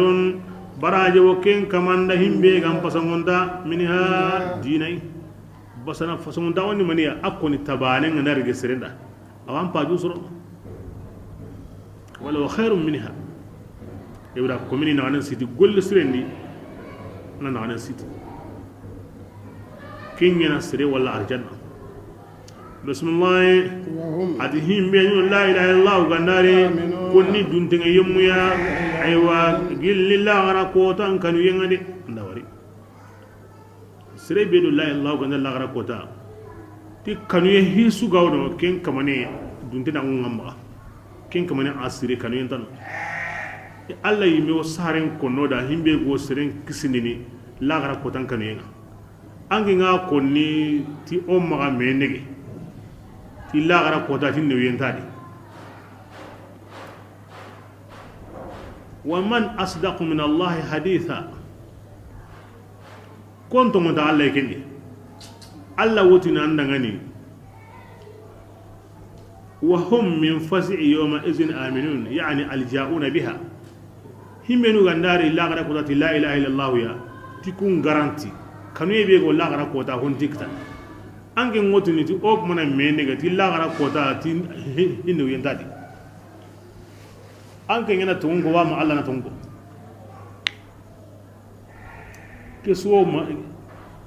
kesugo himbedi akoni ngawo serem pakarlandi tanganti osumba na bane andi ga mutaka mbek tanakari donc la ilaha kunana agolle nyana adu serenta bane himbi ganta koni aga suga nan yoro salama onni ke ga koni dinan tanga anda awankane aga sugo sellini aga so sumna aga jakana aga hijini kewa konni dinan tanga awankane himbe gani wunsunya sagonya indo hilla kapendo se kalindu dominende asehla renga la ilaha illa Allah muhammadur rasulullah anyime awura aljanna ko bi himbe gari wunya salama gonde yesu diga mo na ma aljanna maganta himbe gari wun ko ni Allah khidmande di ken karalli akara aljanna to difference imbe ko ni tabane da kenya keda serebe ga islam ngara ngunya ko ni ga an ke nambana donc difference ngono difference ngo sudi difference ngo sudi ya asama tan ganati serebe ganda iki wurdilliga tanga na karakama tangurno aljanna tanga na karakama tilla gara kotan tampiye tanta walli algarne ku Allah hay gati oda qur'ana di ti serebe nu gandari la gara kota ti la ilaha illallah ya ti kun kamanun garantin denni la gara kotan kanu yen suka hamante ikisa suka hamante na ayo karle ngole ni mani allogo mogo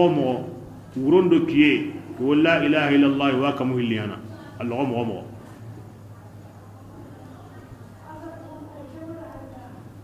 serebe gana karaken kama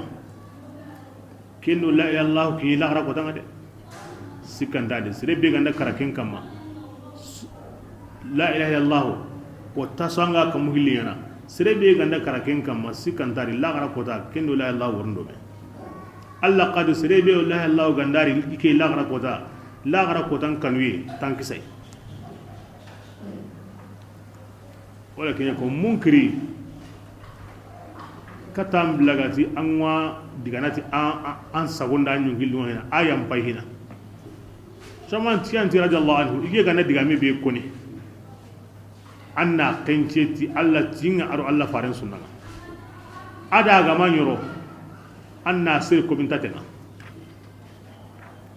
iqalli ga hina tono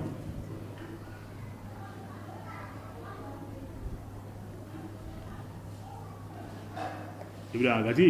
an ga da kare ge wurin kamma la gara ko tan kanuen tanu wa tampille yeni grimo kon tay aseheti ayeye in anti kamo an ga ta gara kin wurin anti Allah gara an ga ti Allah gara ke birenga ani mi ga ni himbe ani mo kentu keda Allah na ko asage Allah diga miye amati serebe ga nanya an ga hiji karle mai antarno la agalwa nyi mira a debri ko ta sonnanya to ka ko ni na habi ga ngaka tan dor la rasul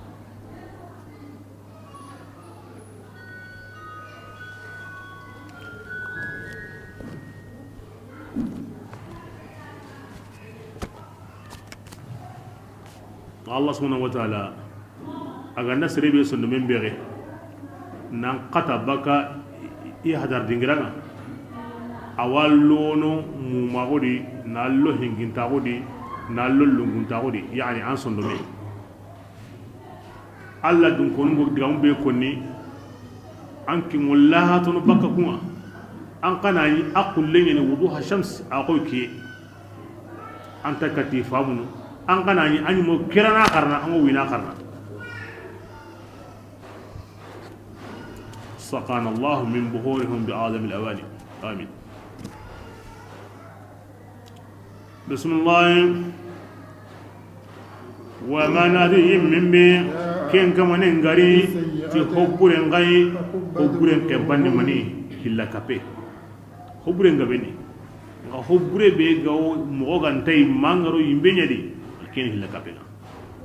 serebe kaga dakara nani an hilla kapane andi lemmu Allah ma bakka palle ma way ma Allah hillo ay ma Allah wono hawtana wono kin ani kamane anya alibni me saw anya qifara saw anya malika saw anya woliya kin ya to hilla kapana kille magi ayi tendo agla mbendo amirendo asane nda kasoma serebe ganda kini lagara kota ti Allah ina ni ken kamanna kundu yi fa kubbati wujuhum kunya gallaqun ghaini bindi ay wa jahannama di mandi ya gallaqe nyani suhun suhuru gindenga ya nga himbe kon di ken wurna so ken de o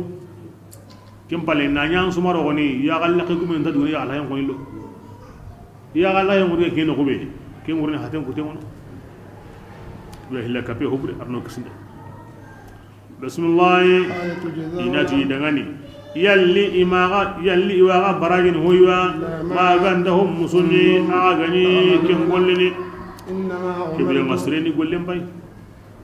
gindango kappa ko mu benno la ilaha illallah ga worni kingani husren kampanga mango kappa surubelu hilla kape ga worni kingani hubren kampanga anyi mena hay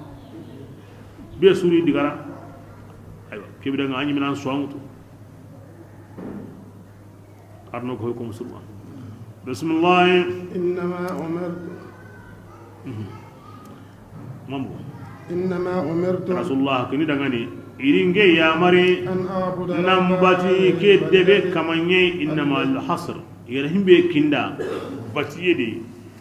kenya ne ke debe kama makka debe ke kama na kenya batu kamane ya alladhi akamamme agaranya debe horomante ya hakida yani sikan dare quraishi watu idi bori bati yesu iri hilla kapesu iri duhun yesu idnura yesu maka o asre bati jikinga besu ngemu nan nukundaro na dungonun daro hubrenta nyana no anda an seren kallana ngo gemme kingari gaccenga mo be arabu maga anta ho nyana himbe gara kenya to na allah o kento himbe gara kenya de itinga kenya batu bismillah wala huwa kullu shay'in khonsu ko hamantemo ke Allah yada akam ataga honyani amara honyani iringe ya mari tinge malaminiya awadu kinanunga inya mari na qur'ana qara yemme be kenga kande ke dangani annama akanda yingo li nafsi aymena kyankin geda himbe kanda menya ngani meda ومن ضل سري بين تنبكا كلجيا أو متنكين دعني أنما أنك معلمين جنا بونغون دانا نيدي يا رسول الله ننتي تيجي الله دعني ngawaji bi Allah woni na ngarindi ayanunga magaratuwa subhanallah sayurikum ayatihi fata'rifunaha azim daiman makan suran di qur'ana wodiga munuida digame be kempantay sayurikum ayatihi fata'rifunaha makan ayanyeni mesresu wa qur'ana nakarni allati mi gara ko yanga wangara tuka ay anta tuqanda kumpadi mi gara qur'an nakarndanu alla faren faraun nakarndanu alla faren lugondanu aqonnanu mi gara aqran di dangani mi gara tuqan nanti annahu alhaq anta tuqbitin ya saunu kotasu i mena sege qur'ana tikundu esge tungin kilo tuaqungo gemeba iwani ni agrimo kontai تونجي مونا قنمها للبحوث العلمية هو غني توغم بيا ناس سيغسي إندك هو يا عندنا القرآن لا سبت دي مغوبي واني نجري مغنتي سيريكم آياته فتعرفونها وكيها لنتكتني ناني مشكلة يوونو هو نعمدين يوونو ما هل بعد ما وسهنا فعليكم بالتحليل والتفتيش والتدقيق قراهينا وسيمندو ناسغسغي مغوبي غلاغدا بجميع الوسائل العلميه والنقليه والاقليه اغوانيني قران غرا كوم مغوبي كينيني وفتعرفونها ده معجزه اغرام عربون كنتندي مغوبي ناليتا مسهيدي وقران معجزه دائما anga tangu mo kilemba yankane angura takinan sage angurni siga abiraga anga tam masa ho yani angurni qur'ana jonkine bismillah wa ma rabbuka ya rasulullah anka mamanya ti togonda nay honga yamaluna ido kengolinde amma mungiya andi tokono araw komeduku andan sagunye andan ballindan dunduragun dan kahirako nga alla mamu wanga de andan dugu neman nyani neman ku fayni mani sage dan palle banga makentu nga ngiran kade kini ke digame alla mbatanu ndo ko musurunda kini nyagalinde nga kutanu nda kini gongonde sadaqallahu alazim